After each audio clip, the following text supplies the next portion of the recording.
चलिए स्टार्ट करेंगे। Question number first दिया है, निम्न कथनों पर विचार करेंगे। फर्स्ट कथन दिया है, राज्य पुष्प ब्रह्म कमल के पौधे की ऊंचाई 70 से 80 सेंटीमीटर होती है।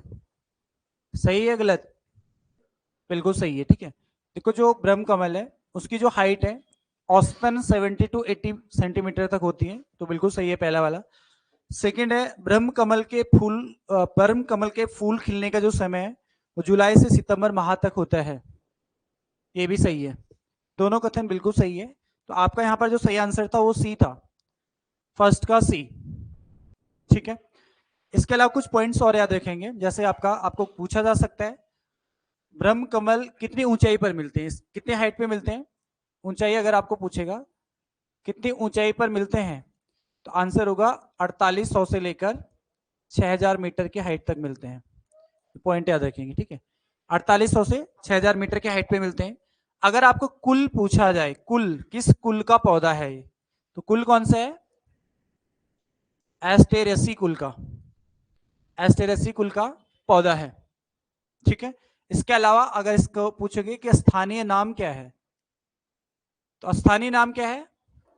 इसको हम कौल पदम कहते हैं, कौल पदम। तो स्थानीय नाम इसका कौल पदम मिलता है। अगर आपको पूछेगा, अच्छा ये बताओ मुझे, इसको सौगंधित पुष्प भी कहा जाता है, किस में कहा गया है? महाभारत के किस पर्व में? महाभारत के वन पर्व में। ठीक है, तो महाभारत के वन पर्व में, सीधा शॉर्ट में लिख रहा हूं, वन पर्व में इसको क्या कहा गया है? सौगंधित पुष्प कहा गया है,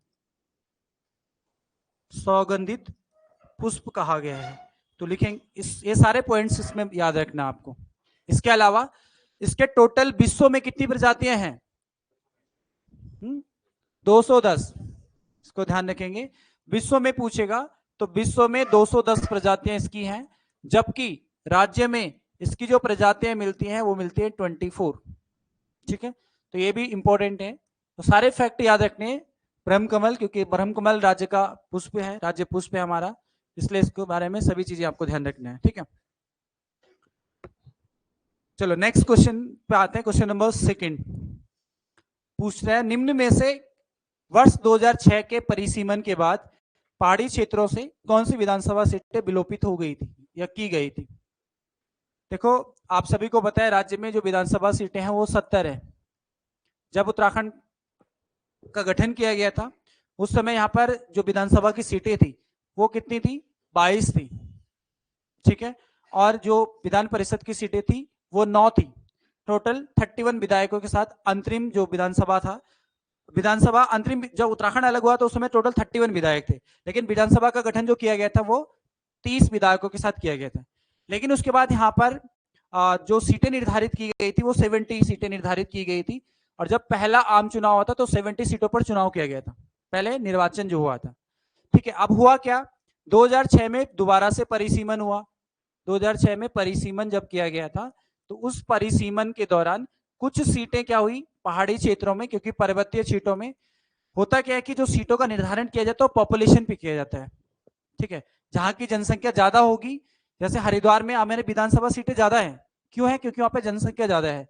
तो पर्वतीय क्षेत्रों में प्लान हो रहा है, लगातार ही हो रहा है, अब भी हो रहा है, तो वहां पर सीटें क्या होगी? कम होगी, क्योंकि जनसंख्या कम होगी तो सीटें भी कम होगी। तो 6 सीटें समाप्त हुई इस परिसीमन के बाद। कहां पर? पर्वतीय क्षेत्रों में। पर्वतीय क्षेत्र में सीटें कितनी समाप्त हुई? 6, और इनकी जगह नए 6 सीटें सर्जित की गई थी। कहां पर?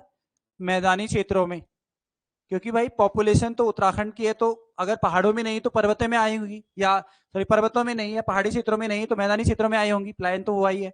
तो यहाँ पर 6 सीटें सर्जित की गई। ठीक है, ये कॉन्सेप्ट आपको क्लियर रखना है। अब हम क्वेश्चन पे आते हैं। बोला गढ़वाल से धूमाकट व थैलीसैंड को समाप्त किया गया। बिल्कुल, पौड़ी गढ़वाल से 2 सीटों का समापन किया गया था, धूमाकोट और थैलीसैंड इनको हटा दिया गया। ठीक है, फिर बागेश्वर का कांडा को हटा दिया गया था। ठीक है, अल्मोड़ा का भिकिया सैंड को हटा दिया गया था। तो 4 तो ये हो गए, 1 2 3, 1 2 3 और 4, 4 सीटें तो ये समाप्त हो गई। अब 2 और सीटें थी जो पर्वतीय क्षेत्रों में समाप्त हुई। वो कौन कौन सी थी? तो वो सीटें थी 2, एक तो कनाली छीना है, कनाली छीना, क्या है कनाली छीना? कनाली छीना पिथौरागढ़। और एक और सीट बताओ। एक नंदप्रयाग, नंदप्रयाग चमोली। ठीक है, वैसे मैंने आपको ये पहले भी सब लिखा रखे हैं तो ये ध्यान रखेंगे। तो टोटल इन 6 सीटों को समाप्त किया गया था, और पर्वतीय क्षेत्रों में या मैदानी क्षेत्रों में 6 सीटों का सर्जन हुआ। उनमें से देहरादून का रायपुर भी इसमें है, इसका सर्जन किया गया था। देहरादून का रायपुर।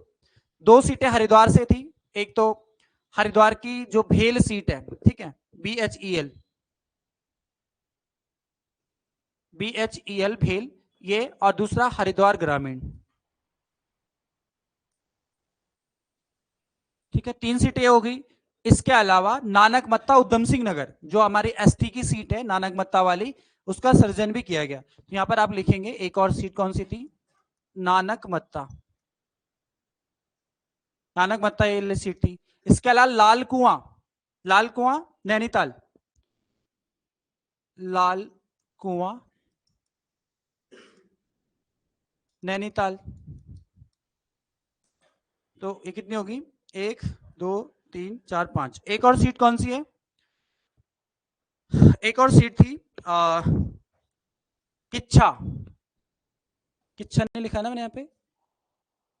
हाँ, एक किच्छा थी, उधम सिंह नगर में भी 2 बनी थी, एक लाल कुआं और एक किच्छा। तो 6 लिखेंगे किच्छा। ठीक है, अब आप जैसे मैंने लिखा है ऐसे रफ, मैंने तो आपको यहाँ पर रफ की तरफ बताया, आप इसको अगर सही ढंग से सिस्टम से लिखेंगे तो 2006 का परिसीमन के बाद एक तरफ लिखेंगे पर्वतीय सीटें, पर्वतीय क्षेत्र की सीटें समाप्त कौन कौन सी हुई, और एक तरफ लिखेंगे मैदानी क्षेत्रों में सीटों का सर्जन किस आधार पर हुआ है, कौन कौन सी सीटें गठित की गई। ठीक है, तो ऐसे आप याद रखेंगे। यहाँ पर आपका आंसर 1 2 और 3 सही होगा, सी आंसर बिल्कुल सही है यहाँ पर, क्योंकि इनको समाप्त किया गया था। ठीक है, तो करेक्ट आंसर आपका सी सही आंसर होगा। क्वेश्चन नंबर 3 पे आएंगे। उत्तराखंड पंचायती राज में क्षेत्र पंचायत सदस्यों की वरीयता का क्रम क्या होगा? देखो, वरीयता क्रम हमेशा या तो टॉप टू बॉटम होता है या बॉटम टू टॉप होता है, लेकिन सीक्वेंस सही होना चाहिए उनका। यहाँ पर जो दिया है वो बॉटम टू टॉप दिया है, सॉरी टॉप टू बॉटम दिया है। तो यहाँ पर अगर हम देखेंगे ए आंसर होगा, क्योंकि ब्लॉक प्रमुख होता है सबसे बड़ा, उसके बाद होता है वरिष्ठ उप प्रमुख, फिर होता है कनिष्ठ उप प्रमुख, और फिर होते हैं सदस्य। ठीक है, तो जो यहाँ पर सही क्रम होगा वो ए होगा। ठीक है, क्षेत्र पंचायत के बारे में बोल रहा है, तो क्षेत्र पंचायत के सदस्य इस क्रम में होते हैं। सबसे बड़ा जो होता है उसमें ब्लॉक प्रमुख होते हैं, उसके नीचे वरिष्ठ उप प्रमुख, फिर कनिष्ठ उप प्रमुख, फिर सदस्य होते हैं, क्षेत्र पंचायत सदस्य। ठीक है, इन सभी का जो चुनाव होता है ये यहां तक, इन सभी का चुनाव अप्रत्यक्ष रूप से होता है, लेकिन क्षेत्र पंचायत सदस्य का चुनाव प्रत्यक्ष रूप से होता है। ठीक है, क्योंकि इसको तो हमने चुना है, उसके बाद इनके द्वारा इनको चुना जाता है। ठीक है, तो ये भी याद रखते हैं। अगर पूछेगा कि क्षेत्र पंचायत सदस्यों, क्षेत्र पंचायत के जो ये क्रम है, ब्लॉक प्रमुख, वरिष्ठ उप प्रमुख, कनिष्ठ प्रमुख, ये कैसे चुने जाते हैं? अप्रत्यक्ष रूप से, लेकिन सदस्य हम जनता के द्वारा चुना जाता है। ठीक है, क्वेश्चन नंबर 4 पे आते हैं। निम्न में से कौन सा कथन सही सुमेलित नहीं है? बोल रहा है क्षेत्र पंचायत का सचिव प्रखंड विकास अधिकारी होता है, जिसको हम बीडीओ बोलते हैं, ब्लॉक डेवलपमेंट ऑफिसर बोलते हैं। एक ब्लॉक डेवलपमेंट ऑफिसर होता है और एक होता है वीडीओ। ये वीडियो है जिसके फॉर्म आप लोगों ने भरे होंगे, जिसकी आप तैयारी कर रहे हैं। ठीक है, विलेज डेवलपमेंट ऑफिसर है, ग्राम पंचायत अधिकारी, ग्राम विकास अधिकारी इसको बोलते हैं। तो ये वाला सही है कि क्षेत्र पंचायत का जो सचिव होता है वो होता है BDO, block development officer. Second है आपका जिला पंचायत का सचिव मुख्य विकास अधिकारी होता है, जिसको बोलते हैं चीफ डेवलपमेंट ऑफिसर, सीडीओ बोलते हैं इसको। ये भी सही है। ठीक है, थर्ड आपको दिया है क्षेत्र पंचायत के अध्यक्ष को प्रमुख या उपाध्यक्ष को उप प्रमुख कहा जाता है। ये भी सही है। जो अध्यक्ष होता है उसको क्या बोलते हैं? प्रमुख बोलते हैं। क्षेत्र पंचायत का जो अध्यक्ष होता है प्रमुख बोलते हैं ना उसको, और जो उपाध्यक्ष होता है उसको उप प्रमुख बोलते हैं। तो ये भी बात सही है। तो आंसर क्या होगा आपका? डी।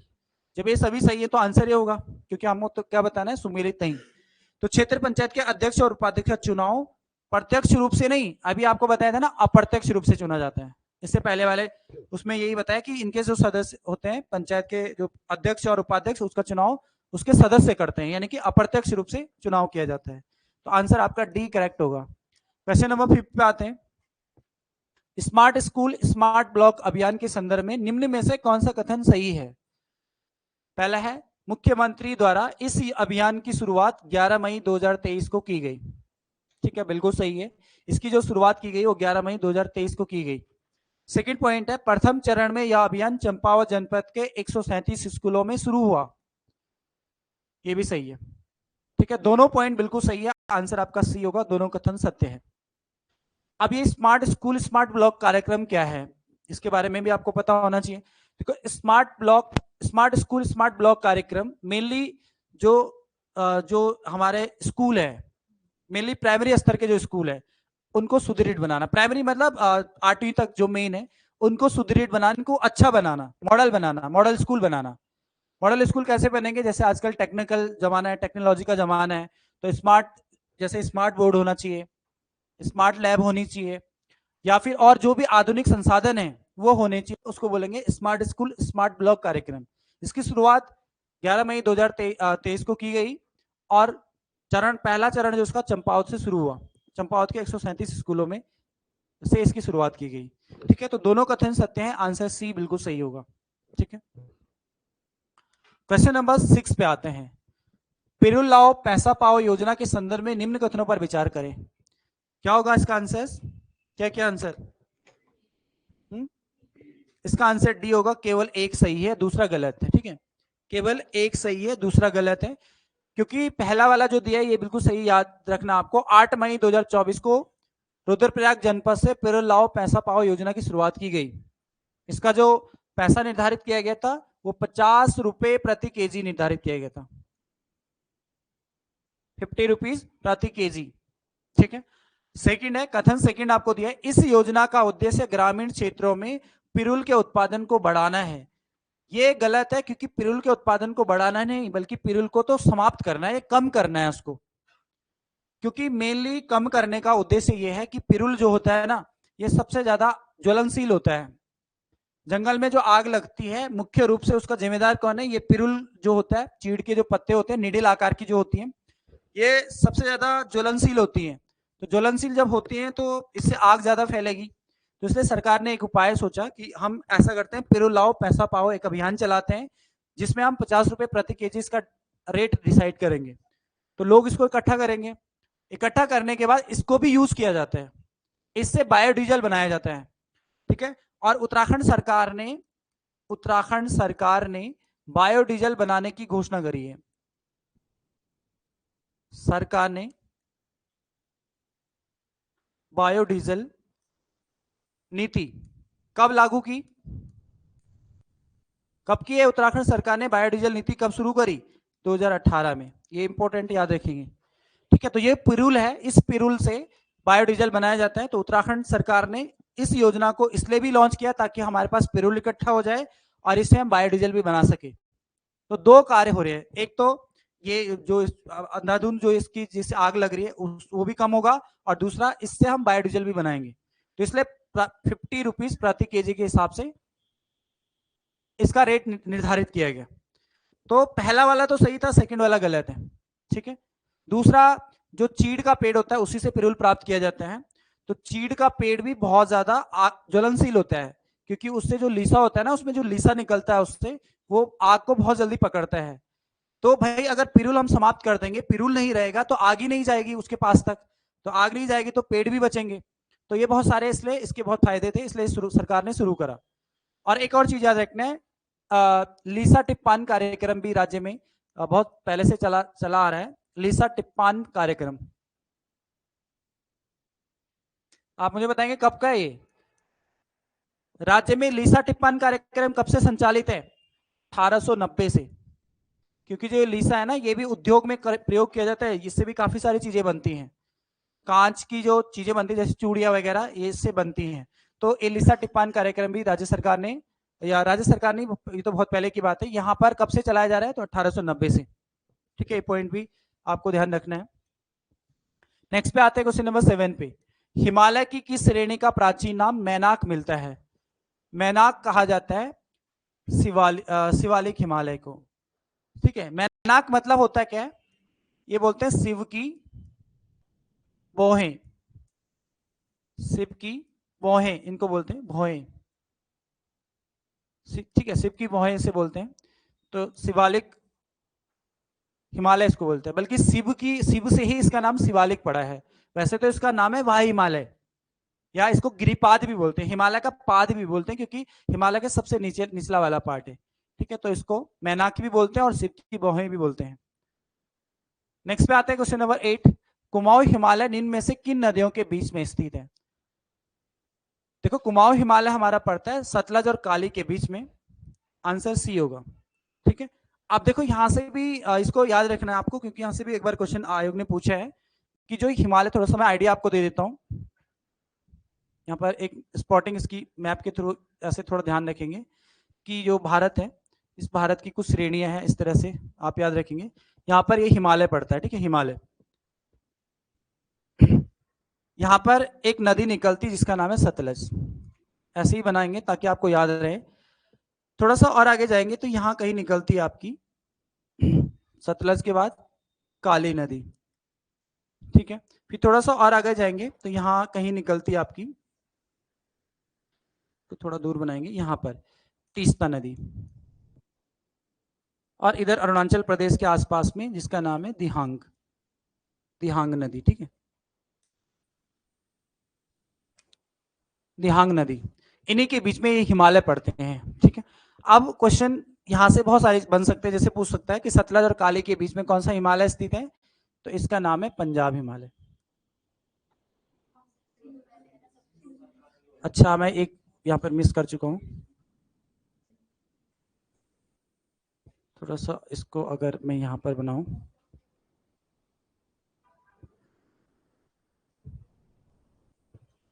यहाँ पर एक नदी है जिसका नाम है सिंधु नदी, ठीक है। और थोड़ा सा और आज आगे जाएंगे तो यहाँ पर आपका सतलज, ये मिस हो गया था तो इसको लिख लेंगे, ठीक है।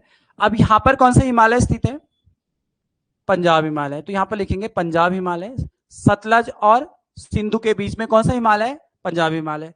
इसकी लंबाई पूछेगा तो लंबाई इसकी 560 किलोमीटर है, ये पॉइंट भी याद रखेंगे, ठीक है। दूसरा आपका सतलज और काली के बीच में पड़ता है कुमाऊं हिमालय, ये सबसे छोटा हिमालय, इसको लिखेंगे कुमाऊं हिमालय। कुमाऊं हिमालय की जो लंबाई है वो है 320 किलोमीटर, ठीक है। उसके बाद काली और तीस्ता के बीच में आपका पड़ता है नेपाल हिमालय, और ये सबसे बड़ा हिमालय, इसकी लंबाई लगभग 800 किलोमीटर है, 800 किलोमीटर। उसके बाद पड़ता है आपका तीस्ता और दिहांग, इसके बीच में स्थित आपका असम हिमालय, और असम हिमालय की जो लंबाई है, ये असम हिमालय लिखेंगे, यहाँ पर भी हिमालय, ठीक है। इसकी जो लंबाई है वो है 720 किलोमीटर। तो यहाँ से क्वेश्चन कुछ भी बन सकता है आपके पास। क्वेश्चन इस तरह से बनेंगे पेपर में, आपको ये पूछा जा सकता है कि अगर आपको पूछा है कि पश्चिम से पूर्व की ओर इनका सीक्वेंस लगाइए, पहले कौन सा हिमालय फिर कौन सा हिमालय, तो ये भी पूछा जा सकता है। इसके अलावा आपको पूछा सकता है कि लंबाई के आधार पर अवरोही क्रम या आरोही क्रम में लगाएंगे। सबसे बड़ा हिमालय कौन सा है? नेपाल हिमालय, 800 किलोमीटर तक फैला है। सबसे छोटा पूछेगा तो कुमाऊं हिमालय 320 किलोमीटर में है। या इनका सीक्वेंस कंटिन्यू पूछ सकता है, सबसे बड़ा नेपाल, उसके बाद असम हिमालय, उसके बाद पंजाब हिमालय और फिर आपका कुमाऊं हिमालय 320 किलोमीटर है। ये सारे फैक्ट आपके क्लियर हो जाएंगे और आपको ये स्पॉटिंग याद है कि कहां पर कौन सा हिमालय है, ठीक है। तो इसको ऐसे ही याद रखना है। आप मैप के थ्रू अगर याद रखते हैं तो ज्यादा समय तक याद भी रहता है और आप भूलेंगे भी नहीं। एग्जाम में आएगा तो कहीं ना कहीं आप चीजों को कनेक्ट करके याद हो जाएगा। तो सारी चीजें, इसलिए कोशिश यही रहता है, क्योंकि देखो टाइम का अभाव जरूर रहता है प्रैक्टिस सेट में, क्योंकि अगर मैं एक क्वेश्चन में घुस जाऊं तो इसी क्वेश्चन में बहुत सारे आंसर, बहुत सारी चीजें हो जाएंगी, लेकिन इतना पॉसिबल नहीं होता कि हम एक ही क्वेश्चन में बहुत ज्यादा डिस्कशन करें। उतना ही कर पाएंगे जितना टाइम होता है। तो कुछ क्वेश्चन हम स्किप भी करते हैं क्योंकि वहां पे मुझे लगता है बताने की जरूरत नहीं होती है, तो हम सीधा आगे बढ़ जाते हैं। हर क्वेश्चन को तो नहीं समझा सकते ना, तो इसलिए जहां पर लगता है कि ये समझने वाली चीज है, इसको हम ऐसे याद रख सकते हैं, तो पूरा प्रयास किया जाता है आपको समझाने का, ठीक है। तो इसको ऐसे आपको याद रखना है। तो अब नेक्स्ट क्वेश्चन पे आते हैं, क्वेश्चन नंबर 9 पे। क्वेश्चन नंबर 9 सुमेलित करेंगे। क्वारी पास, देखो क्वारी पास आपका चमोली में पड़ता है, ठीक है। क्वारी बुग्याल है वहां पे, क्वारी पास में ही। तो ये जो क्षेत्र पड़ता है वो बिरही गंगा के ऊपर पड़ता है। बिरही नदी है जो अलकनंदा की सहायक नदी है, बिरही गंगा उसके ऊपर है, ठीक है। नंदन कानन फूलों की घाटी के ऊपर स्थित है, इसको बुग्याल भी बोलते हैं, नंदन कानन बुग्याल वहां पर। घस्तोली आपका चमोली में पड़ता है और बर्मी बुग्याल आपका रुद्रप्रयाग में है। इस आधार पे अगर हम देखेंगे तो फर्स्ट सेकंड थर्ड फोर्थ सही आंसर होगा आपका सी वाला, ठीक है। 1 2 4 3, तो 1 2 4 3 9 का आंसर सी बिल्कुल सही है। नेक्स्ट क्वेश्चन पे आते हैं, क्वेश्चन नंबर 10। सुमेलित, निम्न को सुमेलित करेंगे, ठीक है। देखो गरुड़ शिला आपका स्थित है, गरुड़ शिला बद्रीनाथ में है। अब देखो बद्रीनाथ दो ऑप्शन में है, अब अकॉर्डिंग टू ऑप्शन देखेंगे। चलो मैं इसके साथ मैच करता हूं, बद्रीनाथ चमोली में, ठीक है। चंद्रशिला आपका तुंगनाथ में, चंद्रशिला तुंगनाथ जो मंदिर है वो चंद्रशिला पर्वत पर स्थित है, ठीक है। काली शिला आपका कालीमठ में और नारद शिला आपका बद्रीनाथ में स्थित है, ठीक है। तो इस आधार पर अगर हम देखेंगे तो ऑप्शन आपका मिलना चाहिए 3 1 4 2, 3 1 4 2, 3 1, ऑप्शन ए 3 1 4 2। तो पहला ये आंसर आपका सही होगा, ठीक है। तो आंसर आपका ए सही था 10th का। क्वेश्चन नंबर 11 पे आते हैं। नदी तट पर बसे राज्य के विभिन्न शहर व स्थल को नीचे दिए गए कूट के माध्यम से सुमेलित करेंगे। काशीपुर स्थित आपका ढेला नदी के तट पर, ढेला नदी, ठीक है। प्रतापनगर स्थित है जलकूर नदी के तट पर, जलकूर नदी के तट पर स्थित है, ठीक है। रुड़की आपका, ये गलत लिखा है यहाँ पे वैसे, सोलानी है, सोलानी नदी, ठीक है। टाइपिंग थोड़ा सा ऊपर नीचे और का। तो रुड़की स्थित है सोलानी नदी के तट पर, एक गंगा की सहायक नदी है, ठीक है। और हल्द्वानी आपको गोला नदी के तट पर स्थित है। तो इस क्रम में 1 2 3 4 जो ऑप्शन है आपका सी वाला ये करेक्ट आंसर होगा, 1 2 3 4। क्वेश्चन नंबर 12, उत्तराखंड में किस संस्थान का संबंध रिन्यूएबल एनर्जी से है? रिन्यूएबल एनर्जी से संबंधित उरेडा है। इस उरेडा का गठन किया गया था 1 जुलाई 2001 को। तो 1 जुलाई 2001 को इसका गठन किया गया था और इसका हेडक्वार्टर कहां पर है? तो आंसर होगा देहरादून में, देहरादून। तो देहरादून में इसका मुख्यालय, ये भी याद रखने हैं। टीएचडीसी की अगर हम बात करेंगे तो इसका गठन जो किया गया था वो किया गया था 12 जुलाई 1988 को। और इसका हेडक्वार्टर भी अगर आपको पूछेगा तो ये आपका जनपद पूछेगा तो देहरादून में है, ठीक है। देहरादून, क्योंकि ऋषिकेश में है तो ऋषिकेश देहरादून में ही पड़ता है वो, तो देहरादून में इसका मुख्यालय है। सिडबी की अगर बात करेंगे, small industrial development bank of India, लघु उद्योग विकास बैंक इसको बोलते हैं। इसका गठन किया गया था 2 अप्रैल 1990, 2 अप्रैल 1990 को इसका गठन किया गया था, ये याद रखेंगे। और इसका मुख्यालय अगर आपको पूछेगा तो लखनऊ में है, ठीक है। नाबार्ड की बात करेंगे, इसका गठन 12 जुलाई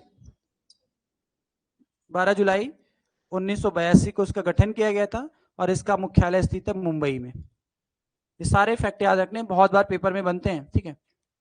मुख्यालय कई बार पूछा जाता है। नाबार्ड तो बहुत बार बना है कि इसका गठन कब हुआ, और कई बार ये भी पूछा गया पेपर में कि किस पंचवर्षीय योजना में इसका गठन किया गया। तो छठी 6th पंचवर्षीय योजना उस समय चल रही थी। ठीक है, नेक्स्ट क्वेश्चन पे आते हैं, क्वेश्चन नंबर 13। हिमालय की पहाड़ी श्रृंखलाओं में ऊंचाई के साथ साथ निम्न कारणों से वनस्पति में परिवर्तन आता है। देखो, अगर जैसे जैसे हम ऊंचाई की ओर बढ़ेंगे तो सबसे पहले हमें जो दिखता है वो दिखता है तापमान में कमी। जैसे जैसे हम हाइट की ओर जाएंगे तो तापमान, टेम्परेचर कम होता है, तापमान में कमी देखने को मिलती है। तो बिल्कुल सही है पहला वाला। जैसे जैसे हम ऊपर की ओर जाएंगे तो वर्षा में बदलाव देखने को मिलता है। अपेक्षाकृत जैसे शिवालिक श्रेणी है तो वहां पर ज्यादा बारिश होती है, तो हम बृहद हिमालय के ऊपर जाएंगे या लघु हिमालय में जाएंगे तो अपेक्षाकृत कम बारिश होती है, और बृहद हिमालय में तो और भी कम हो जाती है, और ट्रांस हिमालय में तो बहुत ही कम हो जाती है, होती ही नहीं है। ठीक है, तो ये भी देखने को मिलता है वर्षा के बदलाव। इसके अलावा मिट्टी का अनुपजाऊ होना, जैसे जैसे हम पर्वतों की ओर जाएंगे, ऊपर की ओर पहाड़ियों की ओर जाएंगे तो जो भूमि है या मिट्टी जो है वो अनुपजाऊ हो जाती है। उसके दो तीन कारण मुख्य रूप से ये है, जैसे आपने देखा होगा बरसात में बारिश होती है तो उसके जो मिनरल्स होते हैं मिट्टी के वो सब बह के नीचे आ जाते हैं मैदानी क्षेत्रों में। इसीलिए तो तराई क्षेत्र सबसे ज्यादा उपजाऊ होते हैं, क्योंकि जो भी मिनरल्स होते हैं, जो भी जो उसके जो खाद्य चीजें जो उसमें होती हैं वो सब बह के नीचे आ जाती है मैदानी क्षेत्रों में, तो कहीं ना कहीं मिट्टी अनुपजाऊ हो जाती है। ठीक है, और तेज हवा भी है। अभी हमने कुछ दिन पहले एक चीज पढ़ा था, टिम्बर लाइन, याद होगा आपको, ट्री लाइन जिसे बोलते हैं। ट्री लाइन के ऊपर, ट्री लाइन ये होता है कि यहां तक तो वनस्पतियां मिलती हैं आपको, पेड़ पौधे मिलते हैं, लेकिन जैसे ट्री लाइन के ऊपर आप जाएंगे तो यहाँ पे आपको वनस्पतियां नहीं मिलेंगी, केवल छोटी छोटी झाड़ियां मिलती हैं। झाड़ियां भी नहीं बोलेंगे उनको, बल्कि छोटी घास के मैदान मिलते हैं जिनको हम बुग्याल बोलते हैं। तो यहाँ पर ये घास के मैदान क्यों मिलते हैं? क्योंकि यहाँ पर पेड़ पौधे जीवित नहीं रह पाते हैं, और जीवित न रहने का कारण क्या है? एक तो यहाँ पे बहुत ज्यादा ठंडा होता है, हमेशा बर्फ गिरी रहती है। जो बर्फ गिरी रहेगी तो जो पेड़ होते हैं उनको अनुकूल वातावरण नहीं मिल पाएगा, तो छोटे छोटे घास के मैदान होते हैं। दूसरा, सबसे तेज हवा यहाँ पर चलती है। तेज हवा जब चलती है तो जो बड़े पेड़ होते हैं वो ढल जाएंगे, ढह जाएंगे, तो इसलिए यहाँ पर पेड़ पौधे नहीं होते बल्कि छोटे घास के मैदान होते हैं। ठीक है, तो तेज हवा भी है, तो आंसर आपका सी होगा। ये सभी कारण होते हैं जैसे जैसे हम ऊंचाई की ओर बढ़ते हैं। ठीक है, तो देखो क्वेश्चन, अब आप सभी को पता है क्वेश्चन ऐसे नहीं बनते हैं, आयोग ने भी बनाए हैं जो क्वेश्चन बनते हैं कॉन्सेप्ट बेस्ड। अब वो व्यवहारिक चीजें पूछ रहा है तो नॉर्मल, लेकिन हमें वो चीजें पता होनी चाहिए। वो कब पता होगी? जब हम चीजों को समझेंगे, समझ के करेंगे।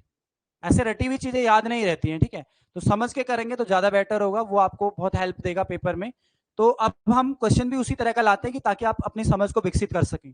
ठीक है, तो वो सब चीजें पेपर प्रैक्टिस सेट में प्रयास किया जाएगा, आपको हर चीज देने का प्रयास किया जाता है, तो आप भी थोड़ा सा उसको समझ के करेंगे तो आपको ज्यादा हेल्प मिलेगी। ठीक है, क्वेश्चन नंबर 14 है, निम्न कथनों पर विचार करेंगे। कथन फर्स्ट है, राज्य में रिकॉर्डेड वन क्षेत्रफल कुल क्षेत्रफल का 71.05% है।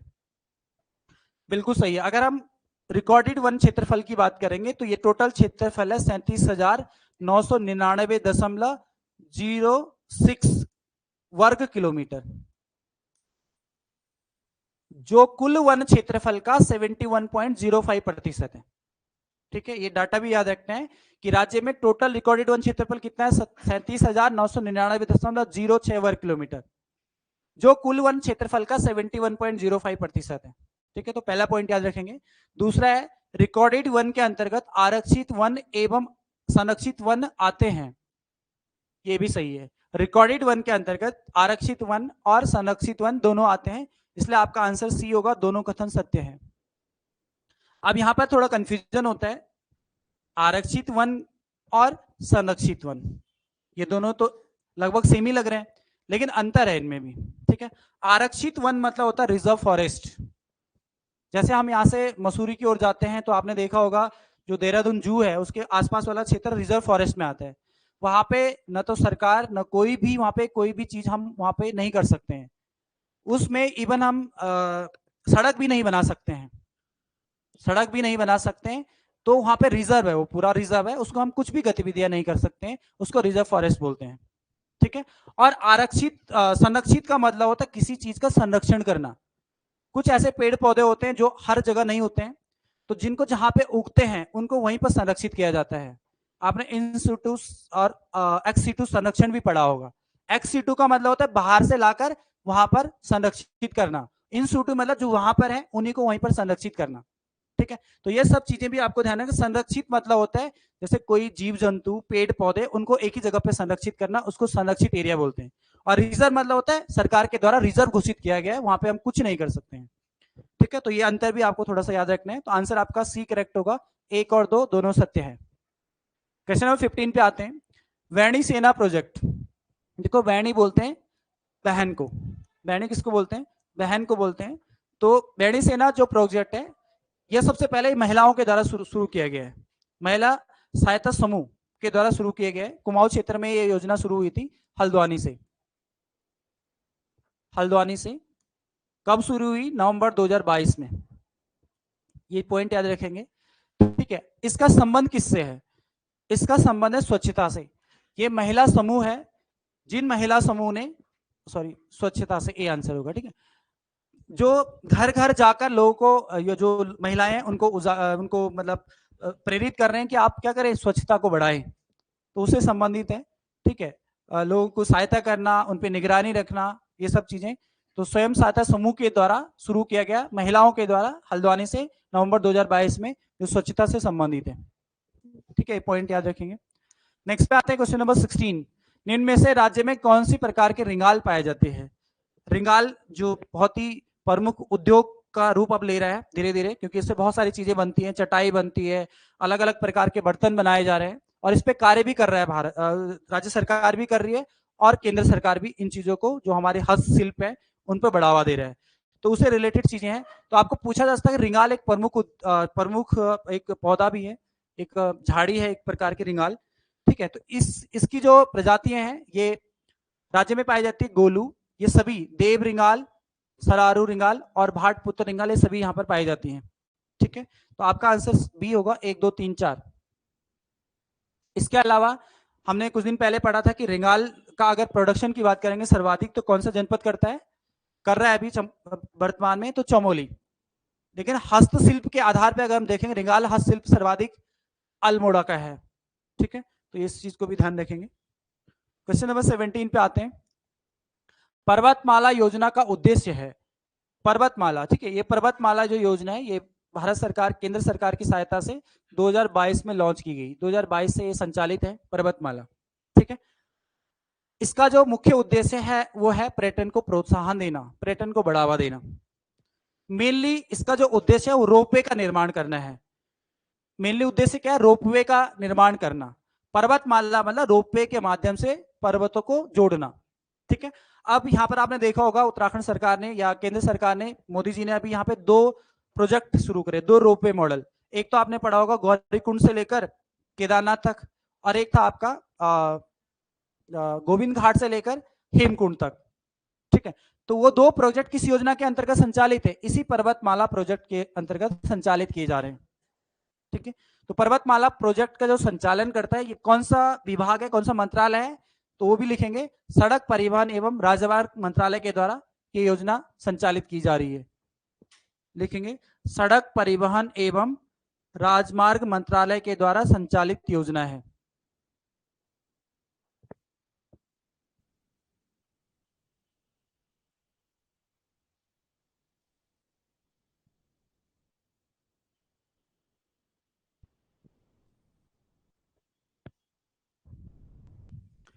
ठीक है, तो याद रखेंगे, सड़क परिवहन एवं राजमार्ग मंत्रालय के द्वारा ये योजना संचालित है। क्वेश्चन नंबर 18 है, पौड़ी जनपद के कांदेरा नामक स्थान पर कौन सा खनिज पाया जाता है, कौन सा, आंसर होगा एस्बेस्टस पाया जाता है। एस्बेस्टस तापरोधी के रूप में इसका प्रयोग किया जाता है। आप मुझे बताएंगे संगमरमर सर्वाधिक कहां मिलता है, संगमरमर, संगमरमर देहरादून में, ठीक है, देहरादून। आप मुझे बताएंगे जिप्सम, सीमेंट कहाँ होता है सर्वाधिक, तो जिप्सम भी देहरादून में ही है, क्योंकि सीमेंट जिप्सम से ही बनता है, ठीक है। तो वही चीजें कॉन्सेप्ट से याद रखेंगे, सीमेंट जिप्सम, ठीक है। क्वेश्चन नंबर 19 है, उत्तराखंड बजट 2025-26 का राजकोषीय घाटा का लक्ष्य है, राजकोषीय घाटा का जो लक्ष्य है वो कितना है, वो रखा गया, आंसर ए होगा 2.94%। 2025-26 का पूछ रहा है आपको, अगर पूछा होता 2024-25 तो आंसर क्या होता, सी। 2024-25 का राजकोषीय घाटा का जो लक्ष्य था वो 2.39 था।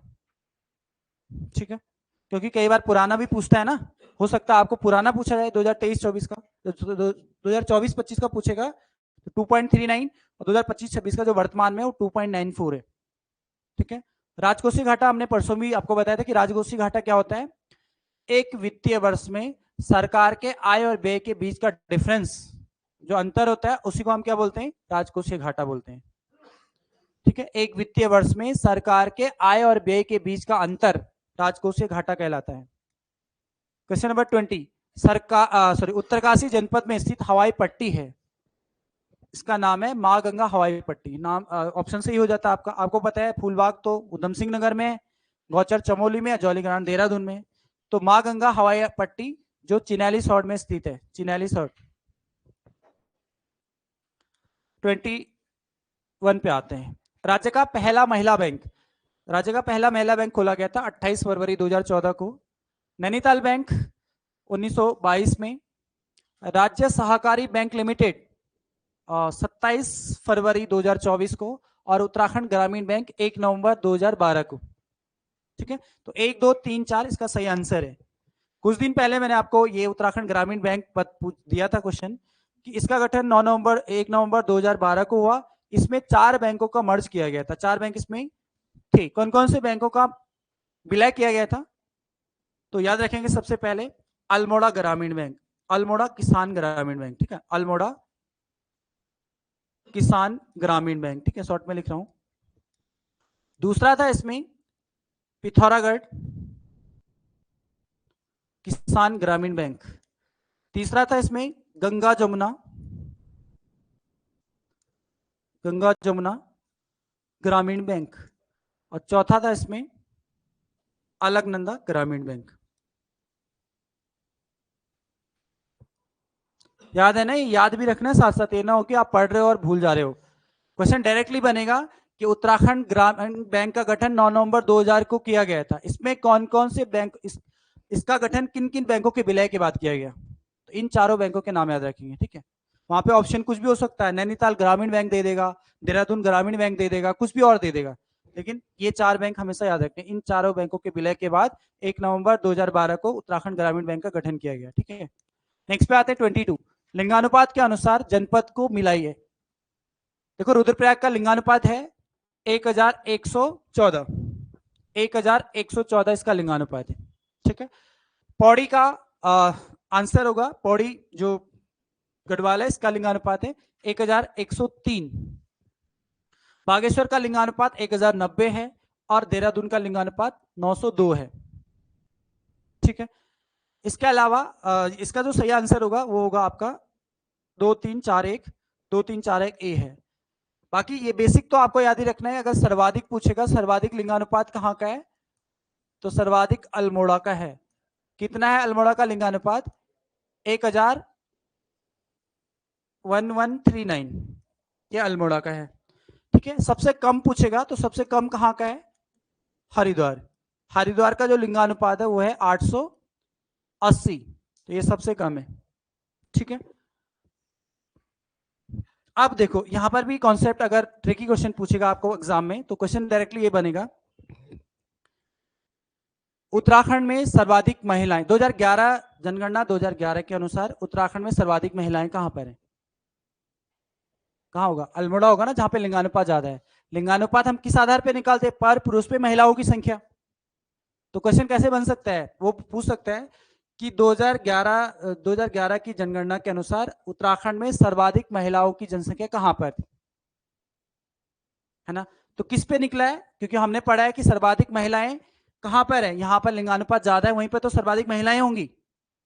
ठीक है, दूसरा पूछेगा सबसे ज्यादा पुरुष कहां पर है, तो हरिद्वार में, इसीलिए तो यहां पे लिंगानुपात कम है, पर महिला पे लिंगानुपात निकाला जाता है।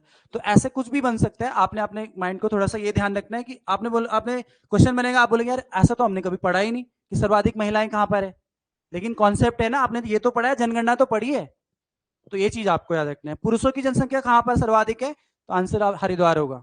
ठीक है, चलो नेक्स्ट क्वेश्चन पे आते हैं। क्वेश्चन नंबर 23, राज्य में एसटी राज्य की कुल आबादी का कितना प्रतिशत है। आंसर आपका क्या होगा? ऑप्शन सी 2.9% है। एसटी पूछ रहा है आपको, अगर एससी पूछा होता तो एससी का जो होता है वो है 18.8%, 18.8%। ठीक है, सर्वाधिक एससी कहां पर है? हरिद्वार में। और सबसे कम? चंपावत में। एसटी सर्वाधिक कहां पर है? उधम सिंह नगर। और सबसे कम? रुद्रप्रयाग। ठीक है, ये सारी चीजें भी ध्यान रखेंगे। क्वेश्चन नंबर 24 पे आते हैं। निम्न में से कौन से विवाह पद्धति थारू जनजाति से संबंधित है? देखो, बदला विवाह थारू जनजाति से है और 3 टिकड़ी प्रथा भी थारू जनजाति से है। बाकी दामोला और तत्सत आपने पढ़ा होगा, तत्सत और दामोला ये किस जनजाति में है? भोटिया। ठीक है, बाजदिया विवाह ये जौनसारी समाज में है। जौनसारी समाज में सबसे शान और शौकत का विवाह है। जौनसारी समाज में सबसे शान और शौकत का विवाह बाजदिया विवाह है। ठीक है, तो यहां पर आंसर आपका डी होगा। 1 और 2 सही था, तीसरा चौथा गलत था। क्वेश्चन नंबर 25 पे आते हैं। जौनसार क्षेत्र के कोल्टा समुदाय के ढाकी या बागजी द्वारा सूर्योदय से पूर्व व सोने से पहले बाजा बजाने की परंपरा को कहते हैं? आंसर होगा नमती प्रथा, इसको बोलते हैं नमती। ऑप्शन बी जो आपके पास है मात प्रथा, ये भी जो जौनसारी समाज में प्रचलित है। ये किससे संबंधित है? बंधुआ मजदूरी, बंधुआ मजदूरी।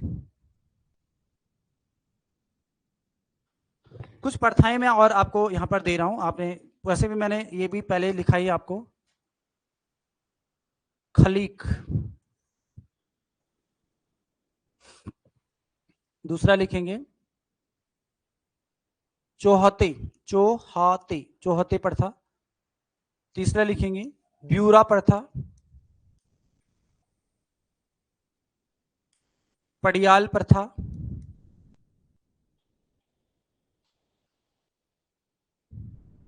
और ज्वाड़ प्रथा। ये जौनसारी समाज की है। ठीक है, यहां पर आप लिखेंगे जौनसार में प्रचलित प्रथाएं।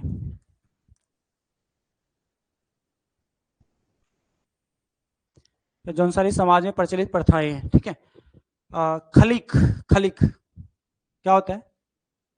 डोडार देखा, डोडार सुना आपने? डोडार, ठीक है, ये गढ़वाल क्षेत्र में डोडार किसे बोलते हैं? डोडार वो होता है जो उपज होती है हमारी फसल, पहाड़ी क्षेत्रों में जो फसल होती है उस उपज का एक हिस्सा, एक छोटा सा हिस्सा हमेशा औजी और बद्दी जाति के लोगों को उनके लिए रखा जाता है, उसको बोलते हैं डोडार। सेम उसी प्रथा को जौनसार समाज में क्या बोलते हैं? खलीक बोलते हैं। ठीक है, वहां पर भी क्या होता है, जो निम्न वर्ग के कामगार होते हैं, निम्न वर्ग के कामगारों के लिए उपज का एक हिस्सा रखा जाता है। लिखना चाहो तो लिख सकते हैं। जौनसारी समाज में निम्न वर्ग के कामगारों के लिए उपज का एक हिस्सा, निम्न वर्ग के कामगारों के लिए उपज का एक हिस्सा जो रखा जाता है उसको खलीक बोलते हैं। ठीक है, चौहते क्या है? चौहते ये भी मैंने आपको पेपर में दिया था, याद होगा अगर पुराने स्टूडेंट। चौहते एक प्रथा इसमें है, इसमें भी संगीत बजाया जाता है। ठीक है, लेकिन संगीत एक विशेष प्रकार का संगीत बजाया जाता है, या तो खुशी के अवसर पर या शोक के अवसर पर। कौन बजाते हैं? बागजी। तो इसमें लिखेंगे खुशी या शोक के अवसर पर, खुशी या शोक के अवसर पर बागजी द्वारा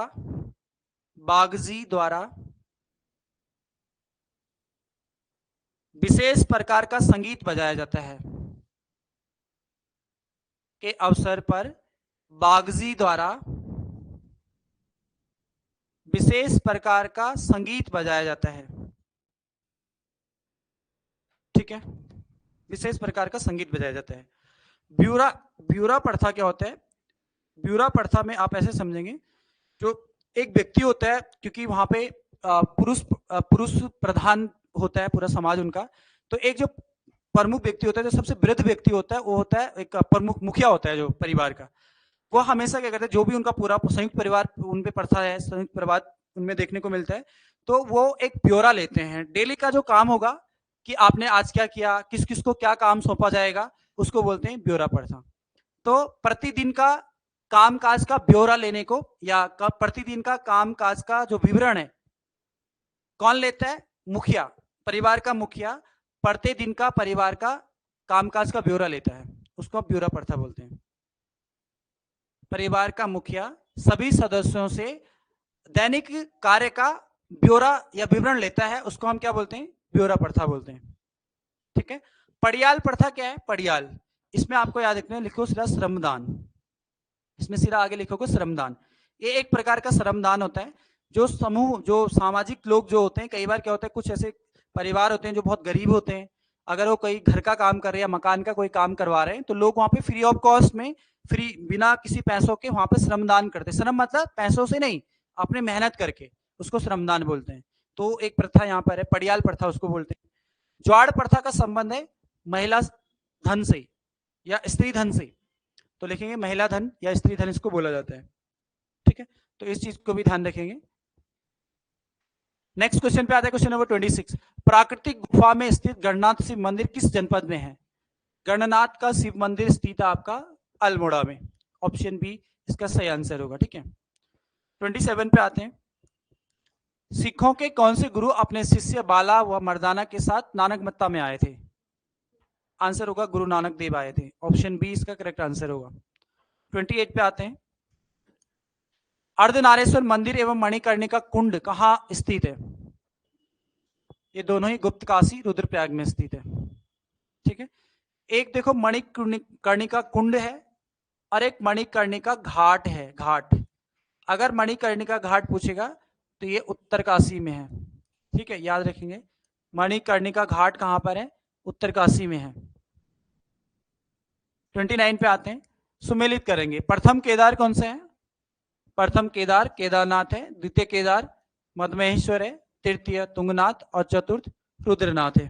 ठीक है, और पांचवा कौन सा है? कल्पेश्वर। फिफ्थ भी है, 5 केदार है, पंच केदार, तो फिफ्थ कौन सा है? कल्पेश्वर।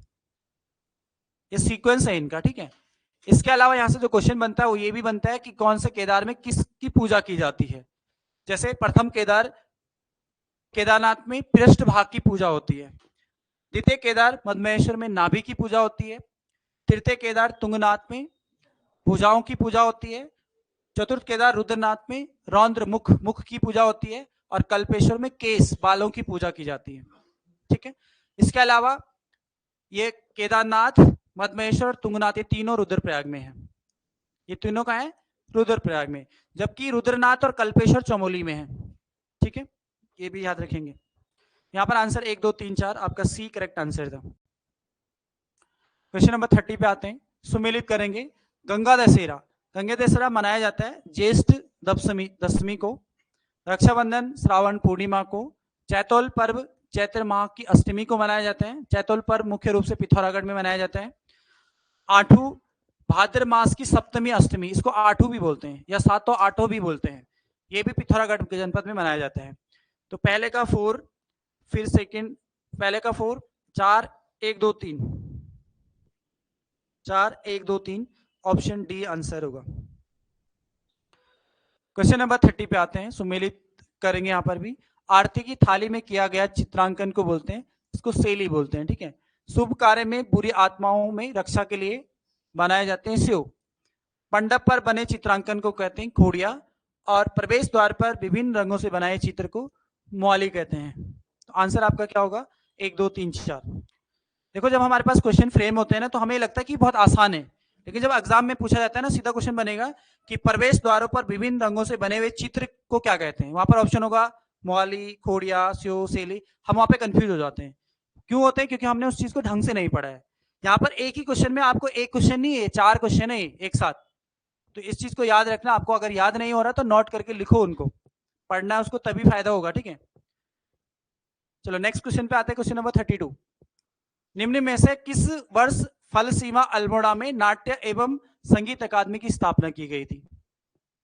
नाट्य एवं संगीत अकादमी की स्थापना 2002 में की गई थी। ठीक है, आंसर ए होगा अल्मोड़ा में।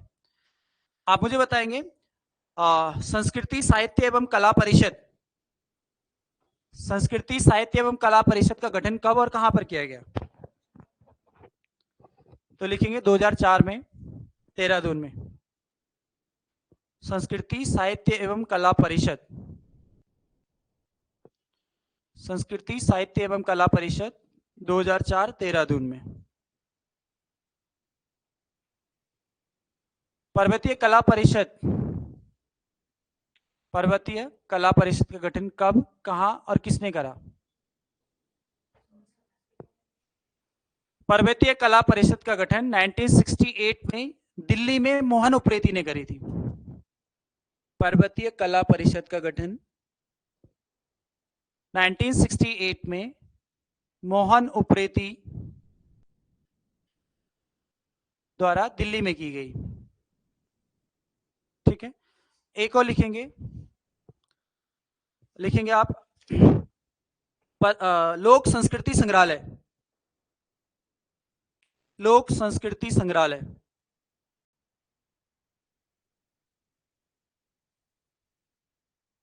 नाइनटीन 1983 में इसका गठन किया गया था यशोधर मठपाल के द्वारा।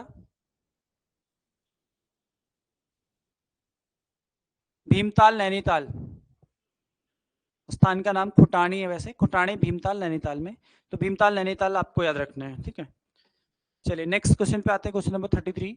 लोहे से निर्मित छोटा सा धातु वाद्य यंत्र जिसे दांत के बीच में दबाकर बजाया जाता है उसे कहते हैं बिनाई। ठीक है, ये धातु वाद्य यंत्र है।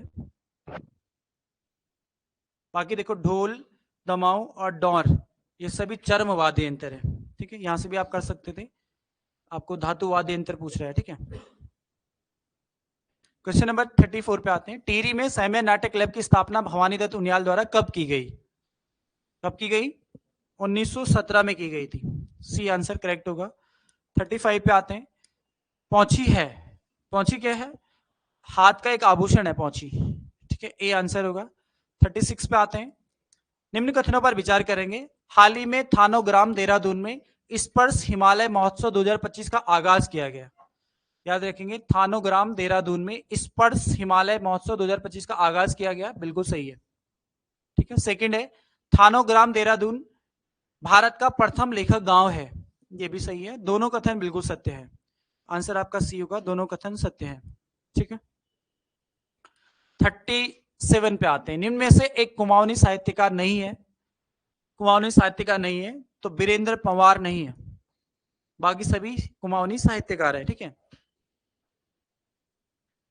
38 पे आते हैं।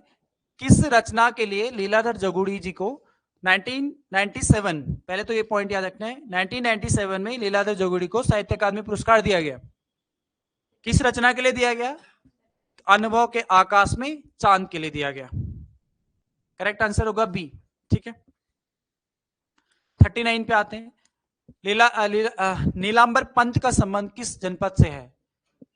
नीलांबर पंत का संबंध है अल्मोड़ा से, और नीलांबर पंत एक प्रसिद्ध अंतरिक्ष वैज्ञानिक है। ठीक है, अंतरिक्ष वैज्ञानिक याद रखेंगे, अंतरिक्ष वैज्ञानिक है। 40 पे आते हैं। एटकिंसन ने किस जनपद को गोल्डन वैली कहा है? एटकिंसन ने गोल्डन वैली बागेश्वर को कहा है, आंसर आपका ए होगा। चलो आप रीजनिंग पे आते हैं। 41, किसी भी कोड में कारपेट लिखा है, कारपेट को ये लिखा जाता है इस कोड में, तो उसी नेशनल को क्या लिखा जाएगा इसी कोड भाषा में? तो शायद बी आपका आंसर आया होगा, बी आया था बी, तो बी करेक्ट आंसर होगा। ठीक है, समझ गए थे ना आ कैसे रहा है? देखो आना चाहिए, अगर नहीं आता है कहीं पर भी आपको, या आपको लगता है कि कई बार क्या होता है ना बेसिक चीजें हमें कई बार नहीं आती हैं, तो आपने पूछना भी है। ये ना हो कि आप सीधा आगे बढ़ रहे हो, आपको लॉजिक ट्रिक पता ही नहीं चली कि ये बन कैसे रहा है, ऐसा नहीं होना चाहिए। ठीक है, 43, इनमें से प्रश्न चिन्ह के स्थान पर क्या आना चाहिए? देखो आयत क्या होता है? आयत होता है जिसके आमने सामने की भुजा बराबर होती है, और कितनी भुजाएं होती हैं? 4 भुजाएं। यहाँ पर इसके आगे दिया है पंचकोण, जिस तरह से ये 4 भुजा वाला है तो ये 5 है, एक भुजा बढ़ रही है, उसी आधार पे आपका ऑप्शन भी होना चाहिए, उस आधार पे आप देखेंगे तो यहाँ पर सी निकलेगा। त्रिभुज 3 भुजाएं होती है, आयत की 4 भुजाएं होती है, एक भुजा बढ़ रही है। ठीक है, 43 पे आते हैं। यहां पर बताओ आंसर। डी, हाँ डी आंसर सही होगा इसका, ठीक है।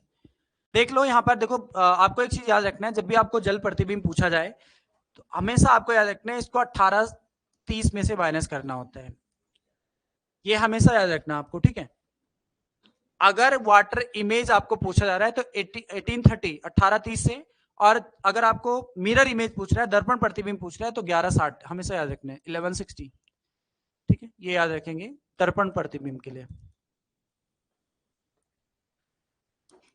आप इस क्वेश्चन को देखेंगे, सीधा सीधा आपका हो जाएगा। देखो अगर 1830 में से मैं ये माइनस करूंगा 8 तो कितना होगा, देखो यहाँ पे से सीधा सीधा 15 हो जाएगा, और ये 18 में से 8 करेंगे तो 10 15, तो 10 15 इनकी पहले वाला मैच हो रहा है। सेकंड में अगर हम देखेंगे इसमें से 8 18 30 माइनस करेंगे तो ये हो जाएगा यहाँ पे 10, और ये हो जाएगा 9, तो 9 10, तो ये इसका होगा। अब यहाँ पर थोड़ा दिक्कत हुई होगी, दिक्कत इसलिए हुई होगी क्योंकि यहाँ पर तो दिया 18 30 और आपको माइनस करना है 10 35। अब 35 में से तो 30 में से तो 35 घटेगा नहीं घटेगा ना, तो क्या करना पड़ेगा, हम उधार लेते हैं ना बगल से, तो हम यहां से उधार लेंगे, लेकिन उधार कितना लेंगे, क्योंकि ये मिनट में और 1 घंटे में है तो पूरा 1 घंटा लेना पड़ेगा, तो 60 मिनट लेंगे, तो ये कितना हो जाएगा 90 हो जाएगा। फिर 90 में से अगर हम यहाँ पे देखेंगे तो 10 में से 5 गया 5, ये कितना हो जाएगा 8, क्योंकि एक हमने इधर लिया था, 8 में से 3 गया तो 5, तो और 18 में से 10 गया तो सॉरी 17 में से ये 17 होगा क्योंकि 1 घंटा हमने इधर ले लिया था, तो कितना होगा 7 7 55, तो 7 ये वाला हो जाएगा इसका, ठीक है। इसी तरह से आप इसको भी कर सकते थे, हो जाएगा ना आप, तो आंसर आपका डी बिल्कुल सही होगा, ठीक है। क्वेश्चन नंबर 44, स्टार, ये आपको त्रिभुज की संख्या यहाँ पर बतानी स्टार में। देखो इसमें नंबरिंग करना होता है 1 2 3 4 5, जितने ये है उसका डबल कर दो तो 10 आंसर होता है, ठीक है। ज्यादा दिमाग लगाने की जरूरत नहीं, जब भी आपके पास स्टार आए तो सीधा याद रख लेना कि स्टार में हमेशा 10 ट्राइंगल होते हैं, 5 है ना, इन 5 से एक एक और निकलते हैं, तो टोटल कितने होते हैं 10, तो 10 इसका आंसर होता है, ठीक है। 45 में आंसर क्या आया, डी आया होगा, डी आ गया था, डी आंसर इसका है, ठीक है। 46 पे आते हैं। 46, एक पासक के अलग अलग स्थितियां दी हैं, आपको उस अक्षर का चयन करना है जो यहां पर क्या है,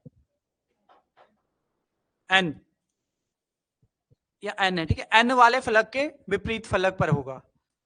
अब देखो यहां से अगर हम इन दोनों को देखेंगे, इनको देखेंगे तो यहाँ पे हमें दो दो चीजें कॉमन मिल रही है, जे से जे कैंसिल, एल से एल कैंसिल, तो के अपोजिट में एम होता है, लेकिन हमें एम के अपोजिट में नहीं बताना है, बल्कि हमें बताना है एन के अपोजिट में, तो इन दोनों से तो हम डिसाइड नहीं कर सकते, तो हम पहले वाला का कंपेयर थर्ड वाले से करेंगे पहले, क्योंकि इन दोनों में से निकला नहीं तो इसका कंपेयर इसमें करेंगे, फिर इससे ना निकले फिर इसका इससे करेंगे।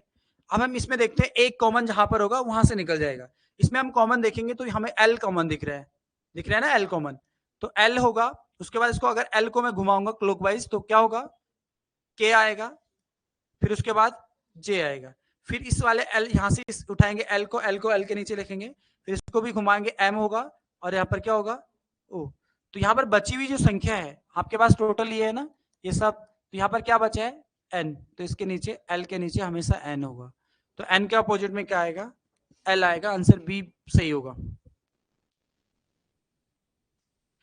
47 पे आते हैं, स्ट्रीट लाइट के सभी पोल सभी सीधी पंक्ति में 50 मीटर के अंतराल से गाड़े गए हैं, प्रथम तथा 9वें पोल के बीच कितनी दूरी होगी, 400 मीटर, बिल्कुल 400 मीटर होगा, क्योंकि एक चीज याद रखेंगे आप, जब भी आपके पास पोल दिया हो, जैसे आपके यहाँ पर 3 पोल दिए हैं, इन 3 पोलों में अगर हम देखेंगे गैप की बात करेंगे तो गैप 2 ही बनते हैं, एक गैप हमेशा कम बनता है, क्योंकि पोल तो 3 है लेकिन गैप तो 2 ही बन रहे हैं ना, या फिर मैं एक पोल और खींच देता हूं तो तब भी 4 पोल है लेकिन गैप 3 बन रहे हैं, इसका मतलब क्या हुआ, एक जितने भी आपके पास पोल होंगे उन पोलों में गैप एक कम बनेगा, तो जब गैप एक कम बनेगा तो यहाँ पे 9 की जगह क्या होगा 8, तो ये मीटर दूरी इसकी कितनी है 50 मीटर के अंतराल पे जा रहे हैं, और कितने होंगे 8, तो 8 पंजे 40, 400 मीटर इसका करेक्ट आंसर होगा। हमेशा क्या करना है, गैप एक कम कर देना है, या आपका यहाँ पे पोलों के बीच का दूरी पूछ रहा है तो दूरी हमेशा एक कम होगी ना, एक हम हटा देंगे वहां से क्योंकि गैप एक कम बनता है। 4 के बीच में 3 बनेंगे, 3 के बीच में 2 बनेंगे, इस तरह से आंसर बी होगा आपका। ठीक है, 48 पे आते हैं। किसी कक्षा में लड़कों की संख्या लड़कियों की संख्या की तिगुनी है। सपोज दैट कि लड़के, मैं यहाँ पे लिखा बॉयज रेशो, बॉयज और गर्ल्स का रेशो संख्या की तिगुनी है, यानी कि बॉयज अगर 3 है तो गर्ल्स कितने हैं, 1 है, ये तो है इसका मतलब। ठीक है, निम्नलिखित में से कौन सी संख्या कक्षा में विद्यार्थियों की कुल संख्या को प्रस्तुत नहीं कर सकती है। देखो यहां पर याद रखना है, इन दोनों का जो जोड़ होगा ना, इन दोनों का जोड़ कितना है, 4। अब जो संख्या 4 से विभाजित होगी वो इसको प्रस्तुत करेगा, जो 4 से विभाजित नहीं होगी प्रस्तुत नहीं कर सकता है, क्योंकि इन दोनों के जो जोड़ होगा, योग होगा, वो 4 आ रहा है। ठीक है, तो इनका विभाजित जो संख्या होगी इनसे 4 से, तो 4 से विभाजित कौन कौन है, 4 संख्या 40 ये भी है, 11 चौको 44 और 12 चौको 48, लेकिन 42 4 से विभक्त नहीं होता है, इसलिए आंसर इसका ए होगा। ठीक है, क्वेश्चन नंबर 49 का आंसर आपका डी होगा, 105। ठीक है, अब 105 कैसे आ रहा है इसको समझेंगे। देखिए यहाँ पर हम कूट भाषा को देखेंगे। अगर हम 2 का स्क्वायर करते हैं तो 2 का स्क्वायर कितना होता है, 4 होता है। 2 का स्क्वायर 4, यहाँ पर लिखेंगे ना, 2 का स्क्वायर 4 प्लस इसका आधा जोड़ेंगे, इसका आधा कितना है, 1, तो आप पर 5 आ रहा है ना, इसी तरह 5 लिखा है यहाँ पर।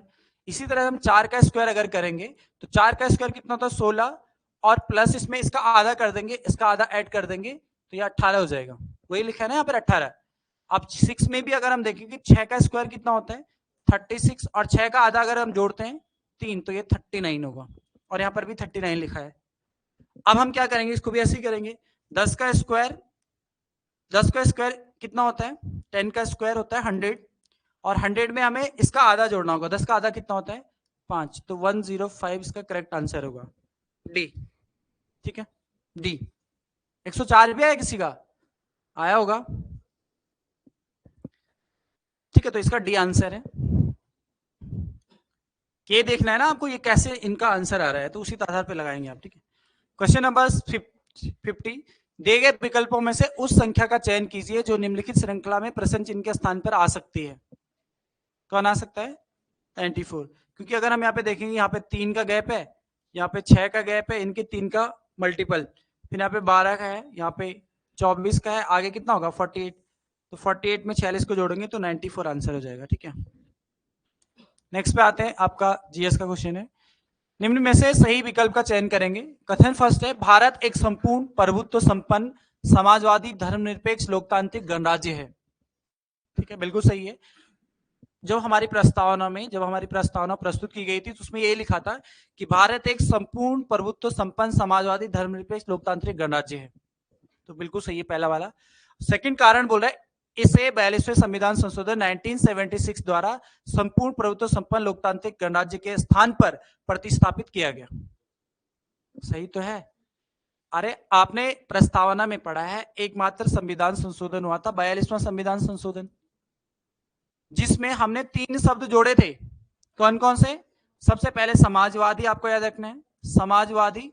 दूसरा हमने क्या जोड़ा था, धर्मनिरपेक्ष की जगह हमने पंथ निरपेक्ष उसको लिखा है। ठीक है, पंथ निरपेक्ष। और तीसरा हमने जो इसमें देखा था वो था अखंडता, राष्ट्र की अखंडता। ये 3 शब्द जोड़े थे ना हमने, कब जोड़े, 42वें संविधान संशोधन। वही तो बोल रहा है वो, ये बोल रहा है भारत एक संपूर्ण प्रभुत्व संपन्न समाजवादी धर्मनिरपेक्ष लोकतांत्रिक गणराज्य है।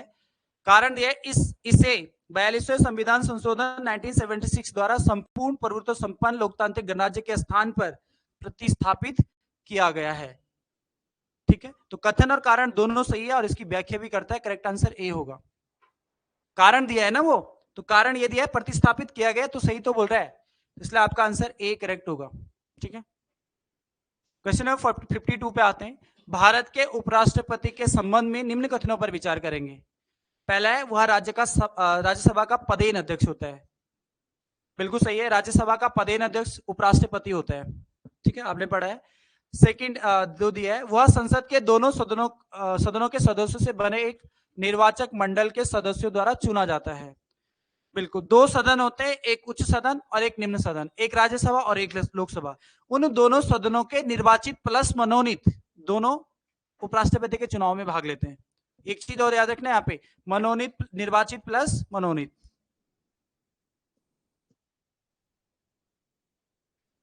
ठीक है, निर्वाचित प्लस मनोनीत, ये याद रखेंगे, क्योंकि हम राष्ट्रपति और उपराष्ट्रपति में कंफ्यूजन हो जाता है, कई बार छोटी सी चीजें मिस हो जाती है। तो उपराष्ट्रपति के चुनाव में दोनों भाग लेते हैं, निर्वाचित प्लस मनोनीत, जबकि राष्ट्रपति के चुनाव में केवल निर्वाचित सदस्य भाग लेते हैं, दोनों सदनों के निर्वाचित सदस्य और विधानसभा के निर्वाचित सदस्य। ठीक है, तो यहाँ पर आंसर आपका सी होगा, दोनों कथन सत्य है। 53 पे आते हैं, भारतीय संसद किस रीति से प्रशासन पर नियंत्रण करती है? ठीक है, ये अच्छा क्वेश्चन है। भारत की जो संसद है वो संसदीय समितियों के माध्यम से प्रशासन पर नियंत्रण करती है। एग्जाम्पल के लिए लोक लेखा समिति, वित्त का जो नियंत्रण है, जैसे कोई भी हमारे वित्त का नियंत्रण कौन करता है? लोक लेखा समिति करती है। उसका जो भी लेखा जोखा होता है उसकी देख रेख कौन करता है? लोक लेखा समिति के अंडर में होता है। तो इस तरह से जितने भी हमारे प्रशासन पर नियंत्रण करता है वो कई सारी समितियां है, सरकारी उपक्रम समिति है, लोक लेखा समिति है, प्राकलन समिति है, बहुत सारी समितियां ऐसी बनी है। तो आंसर आपका ए होगा, संसदीय समिति के माध्यम से प्रशासन किया जाता है। 54 पे आते हैं, 2G स्पेक्ट्रम मुद्दे की जांच करने के लिए बनाई गई संयुक्त संसदीय समिति में शामिल है। देखो ये जो संयुक्त संसदीय समिति बनी थी, इसमें टोटल 3 सदस्य थे और 30 सदस्य में 20 सदस्य लोकसभा से थे और 10 सदस्य राज्यसभा से थे। ठीक है, 2G स्पेक्ट्रम जो एक घोटाला था, बहुत चर्चाओं में रहा था, कुछ समय तक काफी बार इस पे क्वेश्चन भी बनते थे। अब तो कम हो गए बनना, लेकिन काफी पुराना मामला हो गया। लेकिन एक बहुत बड़ा घोटाला था जो सरकार के द्वारा किया गया था। ठीक है, अब इसमें घोटाला क्या था कि जो अवैध रूप से लाइसेंस बांटे गए थे। जैसे आपका सपोज दैट कोई एक मंत्री है, खनन मंत्री है। अब खनन मंत्री अगर कोई भी पट्टा है, वो क्या कर रहा है, उसको खनन के लिए अनुमति दे रहा है, लाइसेंस दे रहा है। इसने क्या बोला, इसमें एक व्यक्ति था जिसका नाम था करके एक मंत्री था, ए राजा, दूरसंचार मंत्री थे ए राजा करके, उन्हीं से उजागर हुआ तो सबसे पहले उन्हीं का नाम आता है, ए राजा दूरसंचार मंत्री थे। इन्होंने पहले आओ और पहले पाओ नीति अपनाई, यानी कि ऐसे लोगों को लाइसेंस दे दिए थे। अगर सपोज एग्जांपल के लिए यहाँ पर कोई एक खनन है, खनन के लिए उसका सरकार ने डिसाइड किया है कि अगर कोई 200 करोड़ रुपए देगा तो उसको ये पट्टा दिया जाएगा, वो खनन कर सकता है वहां से। लेकिन इसने क्या किया, इन्होंने क्या किया, पहले आओ और पहले पाओ। इन्होंने क्या किया, इसका रेट भी कम कर दिया, दर कम कर दी। अगर सपोज वहां पे 200 रुपए 2000 करोड़ रुपए या 200 करोड़ रुपए निर्धारित किया गया, इसने बोला कि आप 100 करोड़ दे दो और लाइसेंस ले लो। फिर दूसरा आया तो उसने बोला कि 50 करोड़ ले लो, इससे लाइसेंस ले लो। यानी कि ऐसी इस तरह से इसने क्या कर दिया, सभी लाइसेंसों को बांट दिया। तो बहुत बड़ा एक घोटाला हो गया था जिसको 2G स्पेक्ट्रम घोटाला कहा गया। उसमें एक संसदीय समिति बनाई गई इसकी जांच के लिए। उसमें 30 सदस्य थे, 20 लोकसभा से और 10 राज्यसभा से। ठीक है, तो ज्यादा डिटेल तो इतना ही आप याद रखेंगे कि घोटाला से संबंधित था, लाइसेंस अवैध रूप से बांटे गए थे और कम दरों पे लाइसेंस बांटे गए थे। ठीक है, क्वेश्चन नंबर 55 पे आते हैं। अभिकथन भारतीय संविधान मूलतः संघात्मक स्वरूप का है। बिल्कुल, अगर हम देखेंगे मूलतः, अगर हम देखेंगे अगर हमारा कोई संवैधानिक तंत्र विफल हो जाता है तो हम यहाँ पर राष्ट्रपति शासन लग जाता है, यानी कि केंद्र सरकार उस राज्य की सरकार को चलाती है। तो हम बोल सकते हैं मूलतः क्या, संघात्मक शासन है। ठीक है, फिर एक कारण दिया है, अनुच्छेद 352 में राज्यों में संवैधानिक तंत्र की विफलता की दशा को प्रावधान है। 352 में तो राष्ट्रीय आपातकाल है, 356 होना चाहिए था यहाँ पे। ठीक है, लेकिन 356 नहीं लिखा है तो इसलिए ये गलत हो गया। ए सही है, कथन सही है, लेकिन कारण गलत है। आंसर सी इसका करेक्ट आंसर होगा। अगर यहाँ पर 356 लिखा होता तो कथन और कारण दोनों सही होते और व्याख्या भी हो रही होती, लेकिन यहाँ पे 352 लिखा है इसलिए गलत हो गया। ठीक है, आंसर सी बिल्कुल सही होगा। 56, शिवालिक सैल समूह के दक्षिण में भावर क्षेत्र उदाहरण है। किसका उदाहरण है? इसको बोलते हैं गिरिपाद की स्थिति का। ठीक है, यहीं पर हमें जलोढ़ पंख भी देखने को मिलते हैं। जलोढ़ पंख भी कहाँ मिलते हैं? इसी शिवालिक श्रेणियों के नहीं। जलोढ़ पंख मतलब होता है, क्या होता है कि जैसे ऊपर से कोई नदी आ रही है, नदी बहते हुए आती है तो अपने जब मैदानी क्षेत्र में उतरती है तो वो फैल जाती है, और फैल जाती है तो उसको पंख आकार के बन जाते हैं, जिसको जलोढ़ पंख भी बोलते हैं। तो इसी क्षेत्र में बनते हैं, गिरिपाद भी इसको बोलते हैं। ठीक है, 57 पे आते हैं। निम्न पर्वत श्रेणियों का उत्तर से दक्षिण क्रम लगाएंगे। ठीक है, तो सबसे उत्तर में अगर हम देखेंगे तो यहाँ पर सबसे ऊपर काराकोरम श्रेणी आएगी, काराकोरम के बाद आएगी आपकी लद्दाख श्रेणी, लद्दाख के बाद जास्कर और फिर आएगी शिवालिक श्रेणी। इस क्रम में अगर हम देखेंगे तो आंसर आपका होगा सी 3 1 4 2। ठीक है, 58 पे आते हैं। भारत की निम्न में से कौन सी जनजाति प्रोटो ऑस्ट्रेलियन प्रजाति से संबंधित है? आंसर होगा आपका ऑप्शन डी संथाल। ठीक है, डी संथाल। 59 पे आते हैं। वैज्ञानिक जिन्होंने सर्वप्रथम खोज की कि सूर्य पृथ्वी के चारों ओर घूमती है, किसने कहा था? कोपरनिकस ने कहा था। ठीक है, एक थ्योरी की है, इसने एक थ्योरी के माध्यम से बताने का प्रयास करा, थोड़ा सा इसको समझेंगे। ठीक है, देखो सिंपल है, इसने बोला कि सूर्य बीच में है और अन्य ग्रह इसके चारों ओर चक्कर लगाते हैं, और इसको हम मानते भी हैं क्योंकि सूर्य एक्चुअल में केंद्र में और अन्य ग्रह उसके चारों ओर चक्कर लगाते हैं। ये कहा था किसने? कोपरनिकस ने। और इसी थ्योरी को बोलते हैं हेलियोसेंट्रिक थ्योरी या हीलियोसेंट्रिक थ्योरी या हेलियोसेंट्रिक थ्योरी। अब मैंने H क्यों लिखा बीच में? H इसलिए लिखा, आपने पढ़ा होगा सूर्य के केंद्र में हीलियम और हाइड्रोजन गैसें पाई जाती है। ठीक है, हाइड्रोजन और हीलियम किस में पाया जाता है? सूर्य में पाया जाता है। तो इसने ये बोला कि सूर्य केंद्र में है और अन्य ग्रह उसके चारों ओर चक्कर लगाते हैं, इसीलिए इसको क्या नाम दिया गया? Heliocentric theory. और ये किसने दी? कोपरनिकस ने। ठीक है, सिंपल सा कॉन्सेप्ट है। इसने बोला सूर्य केंद्र में है और अन्य ग्रह उसके चारों ओर चक्कर लगा रहे हैं, इसको हेलियोसेंट्रिक थ्योरी कहा गया। ही से याद रखना, हेलियोसेंट्रिक। और एक किसने दी? कोपरनिकस ने। इसका जस्ट उल्टा जियोसेंट्रिक थ्योरी, इसको भी ऐसे याद रखेंगे, जियोसेंट्रिक थ्योरी। जियोसेंट्रिक थ्योरी में ये बोला गया कि पृथ्वी केंद्र में है और अन्य ग्रह उसके चारों ओर चक्कर लगा रहे हैं, इसको क्या नाम दिया गया? Geocentric theory. Geocentric theory. अब जियोसेंट्रिक थ्योरी जो दी है वो टॉल्मी ने दी है। ठीक है, टॉल्मी ने क्या बोला कि पृथ्वी बीच में है और अन्य ग्रह उसके चारों ओर चक्कर लगा रहे हैं। इस जियो से याद रखना, जियो मतलब ज्योग्राफी, मतलब भूमि, पृथ्वी केंद्र में है और अन्य ग्रह उसके चारों ओर चक्कर लगा रहे हैं, इसको जियोसेंट्रिक थ्योरी बोला। और ये किसने बोला? टॉल्मी ने। ठीक है, पृथ्वी केंद्र में है और अन्य ग्रह उसके चारों ओर चक्कर लगाते हैं। इस डायग्राम से आप पूरा कॉन्सेप्ट क्लियर हो जाएगा आपका। ठीक है, आंसर आपका यहाँ पर सी करेक्ट आंसर था। नेक्स्ट क्वेश्चन पे आते हैं, क्वेश्चन नंबर 60। महान हिमयुग का संबंध किससे है? महान हिमयुग का संबंध है प्लेस्टोसीन काल।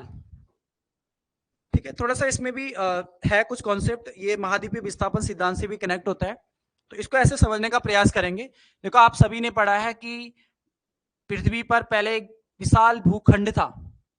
ठीक है, ब्रह्मांड से एक आग का गोला एक सागर में गिर गया था, उस सागर का नाम था पैंथालासा। ये जो सागर था इसका नाम क्या था?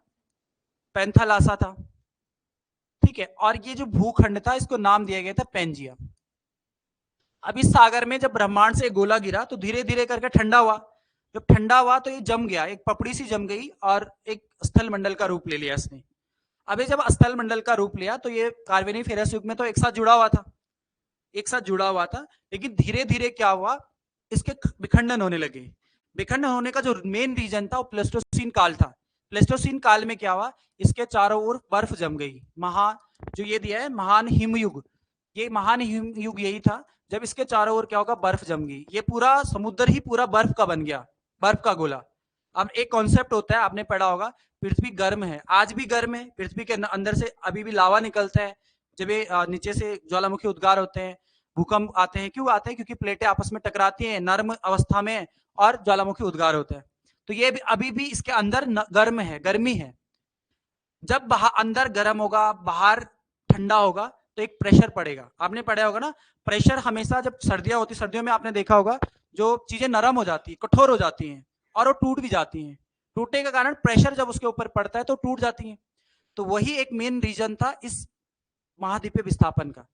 ठीक है, चीजें कनेक्ट हो रही है। आपको अगर डिटेल में देखेंगे तो ये चीज है कि इसी को क्या बोला गया, प्लेस्टोसीन काल बोला गया, क्योंकि चारों ओर बर्फ का गोला जम गया था। बाहर अगर ठंडा होगा, अंदर नर्म होगा, तो अब नर्म जो लोहा होता है उसमें अगर मारेंगे तो पिचक जाता है या फिर उसके खंडन हो जाते हैं। तो इस पे अगर मारा ऐसी तरह से तो ये क्या होगा, इस प्रेशर पड़ा और ये इसके विखंडन शुरू हो गए। तो ज्यूरेसिक काल में क्या होगा, अलग अलग पार्ट इसके टूट गए और इसी से निकले काफी सारे 7 महाद्वीप निकले। तो ये कनेक्ट होता है इससे। तो प्लेस्टोसीन युग महान हिमयुग से बोला जाता था, जिसके कारण ही क्या हुआ, महाद्वीपों का विस्थापन हुआ। ठीक है, तो इस चीज को भी ध्यान रखेंगे। तो आप आंसर इसका ए था। 61 पे आते हैं। निम्न में से कौन सुमेलित नहीं है? स्टेपीज शीतोष्ण कटिबंधीय घास के मैदान है, जो मुख्य रूप से यूरोप में देखने को मिलते हैं। डाउन्स ऑस्ट्रेलिया के शीतोष्ण कटिबंधीय घास के मैदान है। यहाँ पर उष्ण कटिबंधीय दी है, एक गलत है, शीतोष्ण होना चाहिए। ठीक है, सेलवास ये टुंड्रा प्रदेशों में मुख्य रूप से, सॉरी सेलवास, टैगा वन आपका टुंड्रा प्रदेशों में देखने को मिलते हैं। सेलवास एग्जैक्ट याद नहीं आ रहा मुझे, लेकिन ये भी उष्ण कटिबंधीय घास के मैदान है अभी। ठीक है, ब्राजील, हाँ अमेजोन, हाँ सॉरी, कांगो नदी बेसिन और अमेजोन में मिलते हैं सेलवास। ठीक है, ये ध्यान रखेंगे। 62 पे आते हैं। सिंधु घाटी सभ्यता जानी जाती है। देखो सिंधु घाटी सभ्यता अपने नगर नियोजन के लिए जानी जाती है। ठीक है, सुदृढ़ नगर व्यवस्था यहाँ पर देखने को मिली। दूसरा है अपने कृषि संबंधित कार्य के लिए जानती है, क्योंकि हमें बहुत सारे साक्ष्य मिले। ठीक है, जुते हुए खेत मिले हमें। इसके अलावा बनवाली से हमें हल की प्रतिकृति मिली है। जौ के साक्ष्य, चावल के साक्ष्य, बहुत सारे साक्ष्य में मिले। तो ये प्रमाण देता है कि कृषि से संबंधित कार्य ये लोग करते थे। ठीक है, फिर अपने उद्योग के लिए, बिल्कुल देखो मन के बनाने के कारखाने आपने पढ़ा है ना, कहां से मिले? चन्नू दड़ों से या कालीबंगा से हमें मन के बनाने के कारखाने मिले। तो ये जो कारखाने ये उद्योगी तो थे। ठीक है, तो ये भी हमें मिले हैं। तो आपका आंसर होगा डी, उपयुक्त सभी कथन सत्य है। इसके अलावा मोहनजोदड़ो और हड़प्पा, ये तो दो स्थल थे ही प्रमुख। ठीक है, ये तो आपने पढ़ा ही है ना कि सिंधु घाटी सभ्यता के दो प्रमुख स्थल कौन से थे? मोहनजोदड़ो और हड़प्पा। तो सभी आंसर होगा डी। 63 पे आते हैं। निम्न में से कौन सुमेलित नहीं है? देखो मौखरी वंश, मौखरी वंश थानेश्वर, ये गलत दिया है, ये सुमेलित नहीं है। मौखरी वंश के जो राजधानी थी वो कन्नौज थी। मौखरी वंश की राजधानी कहाँ थी? कन्नौज। ठीक है, कन्नौज से संबंधित है। मैत्री वंश वल्लभी, ये बिल्कुल सही है। ठीक है, और पुष्यभूति वंश कन्नौज, ये गलत दिया है, ये थानेश्वर होना चाहिए, थानेश्वर। तो इसलिए दो यहां पे सही नहीं थे, पहला और तीसरा। तो आंसर होगा आपका बी, 1 और 3 सही नहीं था, जबकि मैत्रेय वंश वल्लभी ये सही है। ठीक है, क्वेश्चन नंबर 64 पे आते हैं। मुगल सिख संघर्ष के संदर्भ में निम्न कथनों पर विचार कीजिए। दिया है जहांगीर के समय सिख मुगल संघर्ष प्रारंभ हुआ था।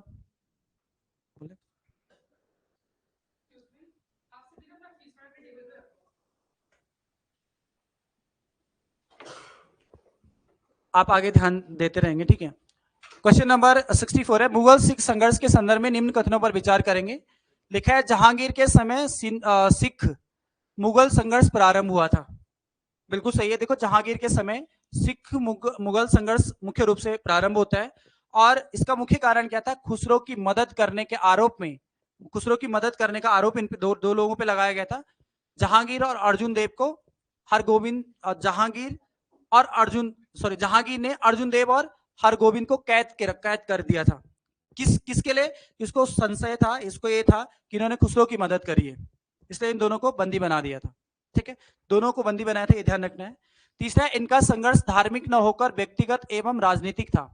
ये भी सही है, ये धार्मिक नहीं था, नहीं ये धार्मिक नहीं था और व्यक्तिगत एवं राजनीतिक था, ये बात बिल्कुल सही है। व्यक्तिगत रूप से हो रहा था। ठीक है, बाद में आप सभी को पता है जहांगीर ने अर्जुन देव की हत्या करवा दी थी, और हरगोविंद की हत्या किसने कराई थी? औरंगजेब ने हर तेग बहादुर की कराई थी, वो तो सॉरी, वो तो तेग बहादुर था, सॉरी। है ठीक है, ये देखो जहांगीर ने अर्जुन देव की हत्या कराई थी, लेकिन संशय ये था कि हरगोविंद भी इसमें लिप्त थे। अंततः कौन पाए गए? अर्जुन देव, और इसकी हत्या करवा दी थी फिर बाद में। ठीक है, तो आंसर आपका क्या होगा? उपयुक्त सभी कथन सत्य हैं, डी। 65 पे आते हैं। निम्न युग्मों पर विचार करेंगे। ठीक है, देखो अस्थायी बंदोबस्त की बात करेंगे तो अस्थायी बंदोबस्त 1793 में शुरू हुआ था। किसने किया था? कार्नवालिस। कार्नवालिस के समय स्थायी बंदोबस्त शुरू होता है। रैयतवाड़ी बंदोबस्त 1840, यहाँ पे गलत दिया है। रैयतवाड़ी बंदोबस्त मुख्य रूप से दो व्यक्ति इसमें शामिल थे। रैयतवाड़ी बंदोबस्त सबसे पहले 1792 में कर्नल रीड ने शुरू किया था, कर्नल रीड। और बाद में इसको 1820 में एक व्यक्ति और जुड़े, मुनरो। तो टॉमस मुनरो और कर्नल रीड के द्वारा रैयतवाड़ी बंदोबस्त शुरू की गई। रैयतवाड़ी बंदोबस्त कर्नल रीड ने कब करा? 1792 में, और टॉमस मुनरो ने इसको 1820 में लागू किया। ठीक है, तो ये वाला पॉइंट आपका क्या है, गलत है। थर्ड है महालवाड़ी बंदोबस्त। महालवाड़ी बंदोबस्त 1822, ये भी सही है। देखो महालवाड़ी बंदोबस्त में भी दो लोग जुड़े थे। महालवाड़ी बंदोबस्त सबसे पहले किसने शुरू करी, हॉल्ट मैकेंजी ने 1822, हॉल्ट मैकेंजी। ठीक है, दूसरा इसमें एक और व्यक्ति जुड़ते हैं बाद में, उनका नाम था मार्टिन बर्ड। मार्टिन बर्ड ने इसको उत्तर भारत में शुरू करा 1833 में। ये भी इंपॉर्टेंट फैक्टर याद रखना है। ठीक है, यानी कि महालवाड़ी बंदोबस्त को हॉल्ट मैकेंजी ने 1822 में शुरू किया और उत्तर भारत में कौन लेके आया, उत्तर प्रदेश या उत्तर प्रदेश का पूर्वी जो जिला था, क्षेत्र था, वहां पर 1833 में मार्टिन बर्ड लेके आए। तो इस क्रम में अगर हम आंसर देखेंगे तो केवल दो ये सही नहीं है, बाकी सभी सही है। ठीक है, क्वेश्चन नंबर 66 पे आते हैं। 66 दिया है, नेहरू रिपोर्ट तैयार करने वाली कमेटी के सदस्यों में शामिल थे। ठीक है, पहला आपको दिया है, देखो नेहरू रिपोर्ट से थोड़ा सा इसका अगर डिटेल में समझेंगे तो नेहरू रिपोर्ट 10 अगस्त 1928 को प्रस्तुत की गई। ठीक है,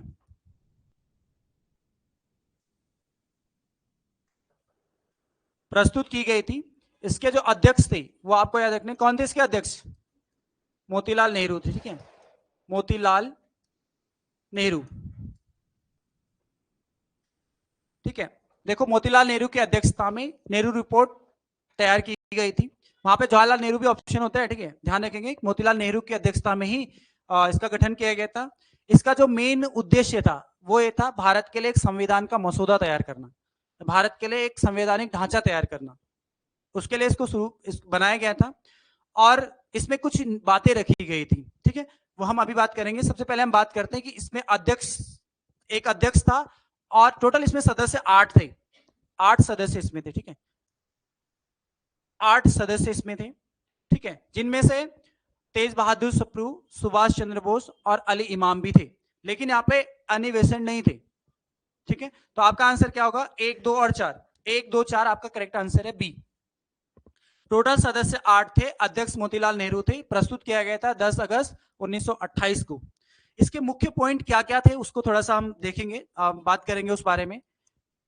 मेन सबसे बड़ा जो इसका मुद्दा था, सबसे पहला वो था डोमिनेंट स्टेटस। ठीक है, डोमिनियन स्टेटस।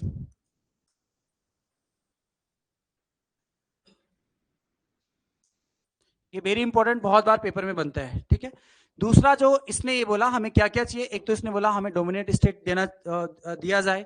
दूसरा इसने बोला कि हमें मेन हमारा जो मौलिक अधिकार है, उन मौलिक अधिकारों को हमें दिया जाए। मौलिक अधिकार हमें दिए जाए, जो हमारे अधिकार है, मौलिक अधिकार, वो हमें मिलने चाहिए।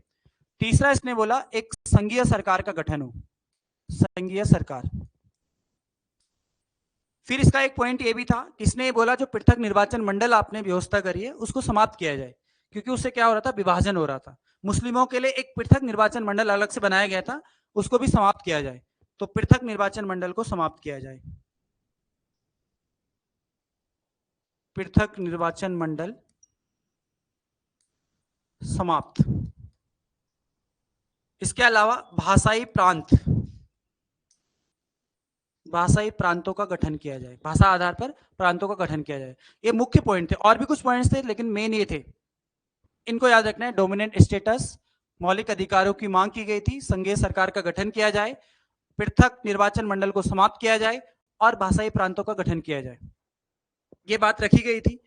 अब डोमिनेंट स्टेट का मतलब होता है अधिराज्य, जिसको हम हिंदी में अधिराज्य बोलते हैं। इन्होंने ये बोला कि भाई हमें एक ऐसा राज्य बना दे कि हम, सरकार तो हमारी हो लेकिन नियंत्रण आपका हो, जो मेन सरकार है केंद्र में आपकी सरकार हो लेकिन राज्यों में हमारी सरकार हो, ये इन्होंने बोला था अधिराज्य। ठीक है, क्योंकि इससे पहले काफी सारे, जो ब्रिटेन था उससे काफी सारे देशों को, जैसे दक्षिण अफ्रीका के कुछ देश थे या कुछ और देश भी थे जहां पर उसने डोमिनेंट स्टेट का दर्जा दिया था, उसी तरह यहां पर भी मांग हो रही थी। लेकिन बाकी चीजें तो ठीक थी, लेकिन इसका विरोध बहुत ज्यादा हुआ। इसको विरोध करने वाले दो प्रमुख व्यक्ति थे, जवाहरलाल नेहरू और सुभाष चंद्र बोस। उन्होंने ये बोला कि डोमिनेंट स्टेटस नहीं बल्कि अब हमें पूर्ण राज्य दिया जाए। तो कौन दो व्यक्ति थे जिन्होंने विरोध किया था, ये इंपॉर्टेंट है। नेहरू रिपोर्ट का विरोध करने वाले दो प्रमुख व्यक्ति कौन कौन से थे? जवाहरलाल नेहरू और दूसरे थे सुभाष चंद्र बोस। ये नोट कर लेना, इंपॉर्टेंट है, ठीक है। सुभाष चंद्र बोस और जवाहरलाल नेहरू ने, इन दोनों व्यक्तियों ने ये बोला कि हमें पूर्ण राज्य चाहिए। अब इसी का परिणाम आपने देखा होगा। इसके बाद जो लाहौर अधिवेशन होता है, आपने पढ़ा ना, लाहौर अधिवेशन दिसंबर 1929 में लाहौर अधिवेशन हुआ था 1929 में, जिसकी अध्यक्षता करी थी जवाहरलाल नेहरू ने। उस समय इन्होंने ये बोला हमें अब कुछ नहीं, बस हमें सिर्फ पूर्ण स्वराज चाहिए, पूर्ण राज्य चाहिए, अधिराज्य नहीं चाहिए। इसका विरोध इन्होंने किया था यहाँ पर। उसके बाद जब लाहौर अधिवेशन होता है दिसंबर 1929 में, वहां पर इन्होंने बोला कि अब हमें पूर्ण राज्य चाहिए। और उस समय यह भी घोषणा करी थी कि अब हर साल 26 जनवरी को हम स्वतंत्रता दिवस के रूप में मनाएंगे। और पहली बार स्वतंत्रता दिवस मनाया गया 26 जनवरी 1930 को। पहली बार स्वतंत्रता दिवस कब मनाया गया? क्योंकि दिसंबर के बाद जनवरी है, तो 1930 में हमने पहला स्वतंत्रता दिवस मनाया। और इसीलिए हमने 26 जनवरी का दिन चुना, जो हमारे संविधान लागू किया गया था 26 जनवरी 1950 को। क्यों चुना? क्योंकि पहली बार हमने स्वतंत्रता दिवस मनाया था 26 जनवरी 1930 को। ठीक है, तो ये सारी चीजें कनेक्ट होती है एक दूसरे से, तो इसको भी ध्यान रखेंगे। ठीक है, तो आंसर यहां पर आपका बी करेक्ट था। 67 पे आते हैं, सुमेलित करेंगे। आर्थिक विकास का संबंध किससे है? आर्थिक विकास का संबंध है संरचना, सकल घरेलू उत्पाद से होगा ना। आर्थिक समृद्धि का मतलब है, ये गलत हो गया, रुक जाओ, है ये हो जाएगा। सबसे पहले हम देखते हैं जीवन की गुणवत्ता, तो स्वास्थ्य, ठीक है। संपोषणीय विकास, पर्यावरणीय, हाँ संपोषणीय इसमें होगा, पर्यावरणीय विकास। उसके बाद आर्थिक विकास की बात करेंगे, संरचनात्मक विकास, और ये हो जाएगा। ठीक है, फर्स्ट एक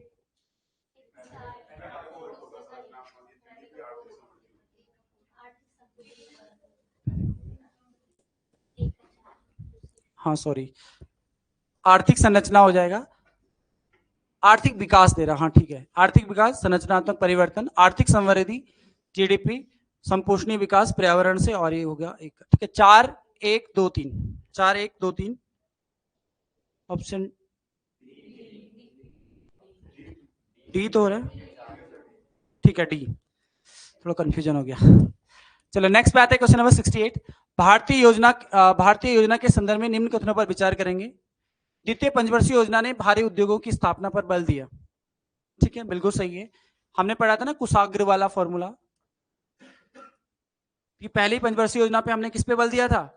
कृषि। दूसरे पे उद्योग, तो सेकंड उद्योग, फिर समावेशी विकास था, फिर आत्मनिर्भरता, फिर गरीबी हटाओ, फिर रोजगार, फिर आत्मनिर्भरता। ठीक है, तो द्वितीय पंचवर्षीय योजना उद्योग से संबंधित था। तृतीय पंचवर्षीय योजना औद्योगिकरण की रणनीति के रूप में आयात प्रतिस्थापित की अवधारणा को प्रारंभ किया गया, जिसको हम बोलते हैं संपोषित विकास। इसी को तो बोलते हैं संपोषित विकास। ठीक है, तो ये भी सही है, दोनों कथन सत्य है, आंसर सी बिल्कुल सही होगा। क्वेश्चन नंबर 69 पे आते हैं, इसको मैच करेंगे। अंधत्व नियंत्रण हेतु राष्ट्रीय कार्यक्रम 1976। ठीक है, समन्वित बाल विकास कार्यक्रम 1975, राष्ट्रीय कुष्ठ निवारण कार्यक्रम 1983, और साक्षर भारत मिशन 2009।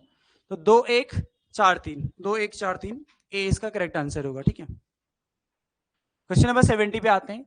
बजट भाषण के अनुसार महिला उद्यमियों को कितनी राशि मुद्रा योजना ऋण वितरित की गई? इसके लिए 30 करोड़ रखा गया, 30 करोड़ रुपए। ठीक है, 71 पे आते हैं।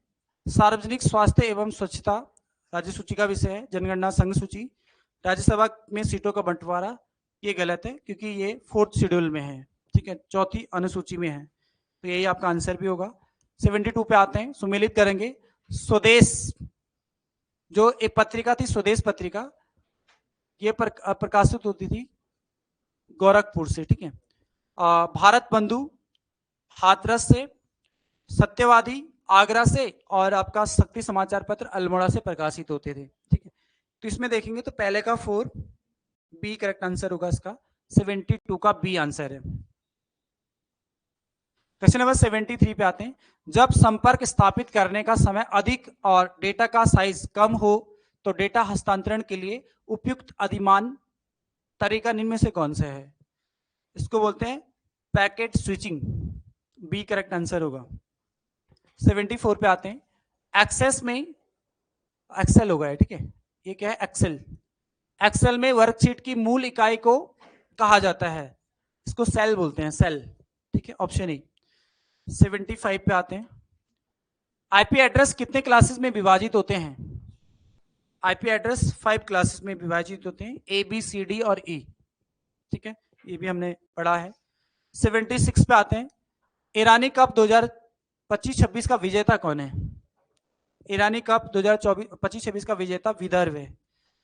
विदर्भ को हराया, विदर्भ की उप विजेता जो रही है वो शेष भारत रहा है, रेस्ट ऑफ इंडिया जिसे बोलते हैं, तो याद रखेंगे। ठीक है, ईरानी कप का संबंध किससे है?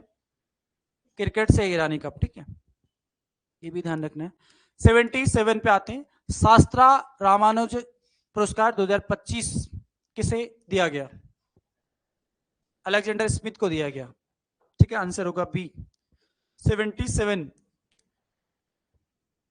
State of finance forest 2025 report किसके द्वारा जारी की गई? ये यूएनईपी ने जारी करी थी, United Nation Environment Programme. Option C. 79 पे आते हैं। इनमें से कौन सा लोक नृत्य जम्मू और कश्मीर से संबंधित है? कौन सा? राउफ। Option C, Jammu Kashmir. 80 पे आते हैं। हवा महल का वास्तुकार कौन था? हवा महल का वास्तुकार था, ऑप्शन बी, लालचंद उस्ताद। ठीक है, सही आंसर ए होगा। चलो हिंदी पे आते हैं। कौन सा युग्म सुमेलित नहीं है? देखो, झोली, झोली बोलते हैं कड़ी को। खाई कभी कड़ी? झोली खाई कभी? कड़ी को बोलते हैं। ठीक है, तो खाई होगी सभी ने। छचेड़ा बोलते हैं छाछ और झंगोरा से मिलाकर बनाया हुआ खाद्य पदार्थ। मुंगरी मक्खी को बोलते हैं। तो आंसर डी होगा, इनमें से कोई नहीं सुमेलित नहीं है। कोई सुमेलित नहीं है मतलब कि सभी सही हैं। ठीक है, समझ गए ना? आंसर डी होगा। क्वेश्चन नंबर 82 पे आते हैं। निम्नलिखित में से मौसम संबंधी कौन सा कथन असत्य है? द्यो छिटान, द्यो छिटान मतलब द्यो बोलते हैं आकाश को, छिटान मतलब छुटपुट बारिश होना। छुटपुट बारिश को क्या बोलते हैं? द्यो छिटान बोलते हैं। ठीक है, बाकी यहाँ पर सभी सुमेलित थे। 83 पे आते हैं। समाचार पत्र, पुस्तक व किसी का उपनाम आदि लिखने के लिए किस चिन्ह का प्रयोग किया जाता है? आंसर होता है एकहारे उद्धरण चिन्ह, सिंगल इन्वर्टेड कॉमा। ठीक है, बाकी हंसपद या त्रुटि बोधक इसको बोलते हैं। जब कोई लिखने में कोई पद छूट जाता है तो वहां पर हम किस चिन्ह का प्रयोग करते हैं? हंसपद। कोष्टक क्या होता है? ब्रैकेट। अगर हम किसी का अर्थ स्पष्ट करना हो, जैसे हमने कोई चीज लिखा है और उसका अर्थ स्पष्ट करने के लिए हम लिखते हैं ना ब्रैकेट में, उसको लिख देते हैं कि इसका मतलब ये है। तो किसी का अर्थ स्पष्ट करने के लिए, किसी शब्द का अर्थ स्पष्ट करने के लिए कोष्टक का प्रयोग किया जाता है। दोहरा उद्धरण चिन्ह का प्रयोग कब करते हैं? जब हम किसी की बात को किसी की कही हुई बात को ज्यों का त्यों लिख देते हैं।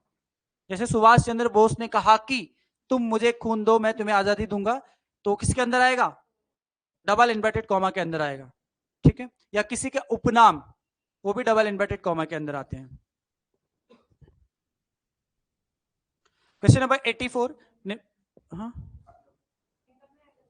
अच्छा, सिंगल, सॉरी, सिंगल में आएगा। उपनाम सिंगल में आते हैं। जैसे हम लिखते हैं ना कवि, जैसे हमने बोला गुमानी पंत, तो जैसे कुछ भी नाम दिया जाता है उपनाम हमें सिंगल इन्वर्टेड में। एक और चीज था, मेरे माइंड से स्लिप हो रहा है। फिलहाल आप सिंगल इन्वर्टेड कॉमा लिखेंगे, उपनाम जो होते हैं सिंगल इन्वर्टेड कॉमा में आते हैं। ठीक है, 84 में आते हैं। निम्नलिखित कुमाऊनी शब्दों के जोड़ों में कौन सा जोड़ा सही सुमेलित नहीं है? ये यहाँ पे बरखा लिखा था। ठीक है, बरखा, बरखा मतलब होता है बारिश होना। झड़ बोलते हैं लगातार कई दिनों तक बारिश होने को। और भीड़ बोलते हैं सीढ़ीदार खेत की अस्थायी दीवार। तो आंसर डी होगा। 1, 2 और 3 सभी सही है। 85 पे आते हैं। हमारे देश में विभीषणों की कमी नहीं है। विभीषण किसका बोध करा रहा है? जातिवाचक संज्ञा का बोध करा रहा है। बी करेक्ट आंसर होगा। ठीक है, 86 पे आते हैं।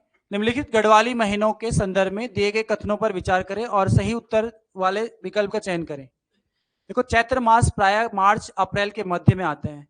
जो हिंदू नववर्ष शुरू होता है चैत्र मास से शुरू होता है, और हमेशा क्या होता है, जो हिंदू नववर्ष के जो महीने होते हैं वो बीच से शुरू होते हैं। ठीक है, रोमन अगर हम एक ग्रेगोरियन कैलेंडर में देखते हैं तो उसमें बीच से शुरू होते हैं। तो चैत्र मास प्राय मार्च और अप्रैल के मध्य में आते हैं, बिल्कुल सही है। हिंदू पंचांग के अनुसार चैत्र मास को वर्ष का पहला महीना माना जाता है, ये भी सही है।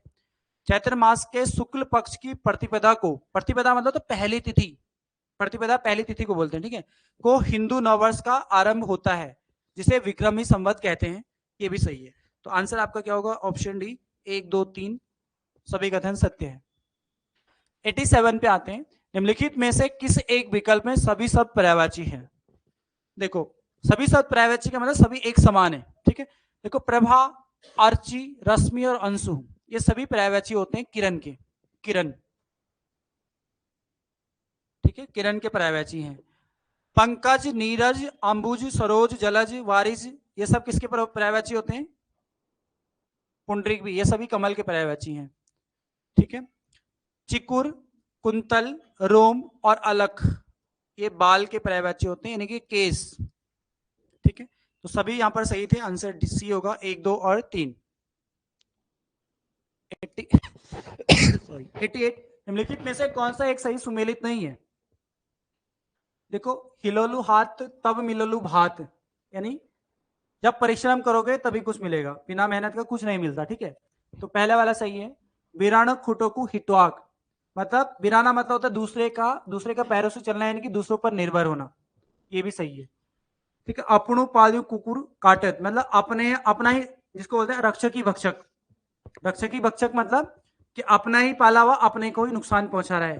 ठीक है, लेकिन यहाँ पे दिया अपने ही काम आते हैं, ये गलत दिया है यहाँ पे। ठीक है, तो ये गलत है तीसरा वाला। भैंसा मुखमा फ्योला फूल, इसका मतलब है आवश्यकता से बहुत कम, जैसे बोलते ऊंट के मुंह में जीरा। ठीक है, तो यहाँ पर आंसर डी होगा, क्योंकि ये सही नहीं था, बाकी सभी सही है। 89 पे आते हैं। किन्नर शब्द का संधि विच्छेद निम्नलिखित में से है, क्या होगा? किम धन नर। ठीक है, किम नर, कौन से नर? ठीक है, तो आंसर होगा ए, किम धन नर होगा। ठीक है, क्वेश्चन नंबर 90, निम्न में से राजभाषा संबंधित संवैधानिक अनुच्छेद है, कौन से? 343 से लेकर 351 तक, ये सभी हमारे राजभाषा संबंधित अनुच्छेद है। 91, वृक्ष शब्द का वर्ण विन्यास क्या होगा? वृक्ष, देखो सबसे पहले तो ये देखना आपको री, तो यही आंसर है, क्योंकि ये री यहाँ पर लिखा हुआ है। इनमें से कोई नहीं भी ऑप्शन था, लेकिन आप चेक करते थे, वृक्ष ऐसे ही लिखा जाएगा। ठीक है, ए आंसर होगा। 92 पे आते हैं। कागज की नाव किसकी रचना है? शैलेश मटियानी की है। ठीक है, स्वयं सिद्धा गौरापन शिवानी की। एक पेड़ की याद शेखर जोशी और स्मृति की रेखाएं महादेवी वर्मा की रचना है। तो 3-1-4-2, 3-1-4-2 बी करेक्ट आंसर है आपका। ठीक है, बी। 93, इंद्र किसका पर्यायवाची होता है? इंद्र वज्रपाणी। ठीक है, इंद्र वज्रपाणी होगा। कामदेव मकरध्वज, गंगा जाह्नवी और दुर्गा अपर्णा।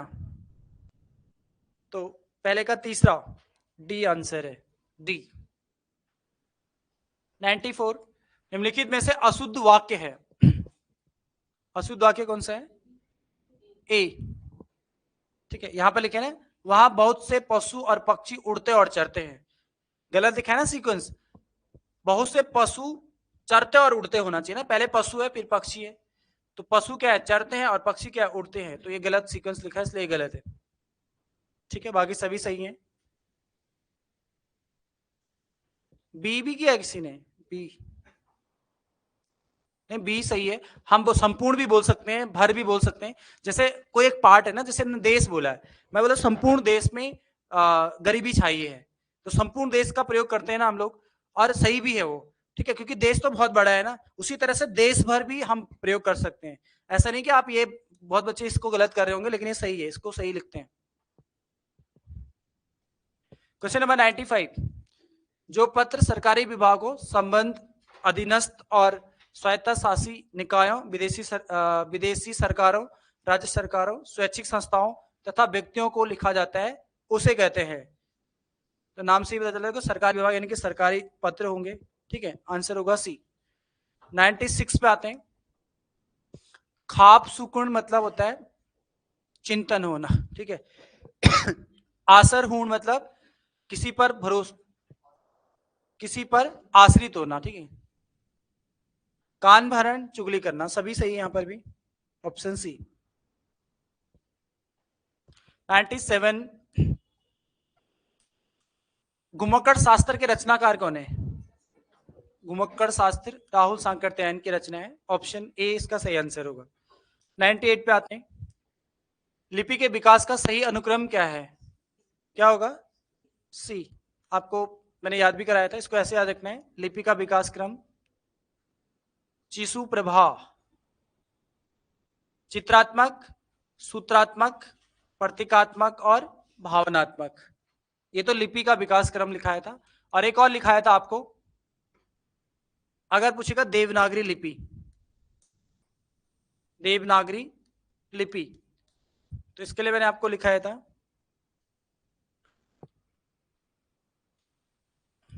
बागु सिकुनादे। ठीक है, यानी कि सबसे पहले ब्राह्मी लिपि, फिर गुप्त, फिर सिद्धमात्रिक, फिर कुटिला, फिर नागरी और फिर देवनागरी।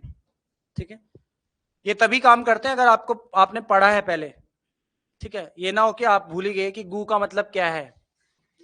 ठीक है, ये याद रखना है।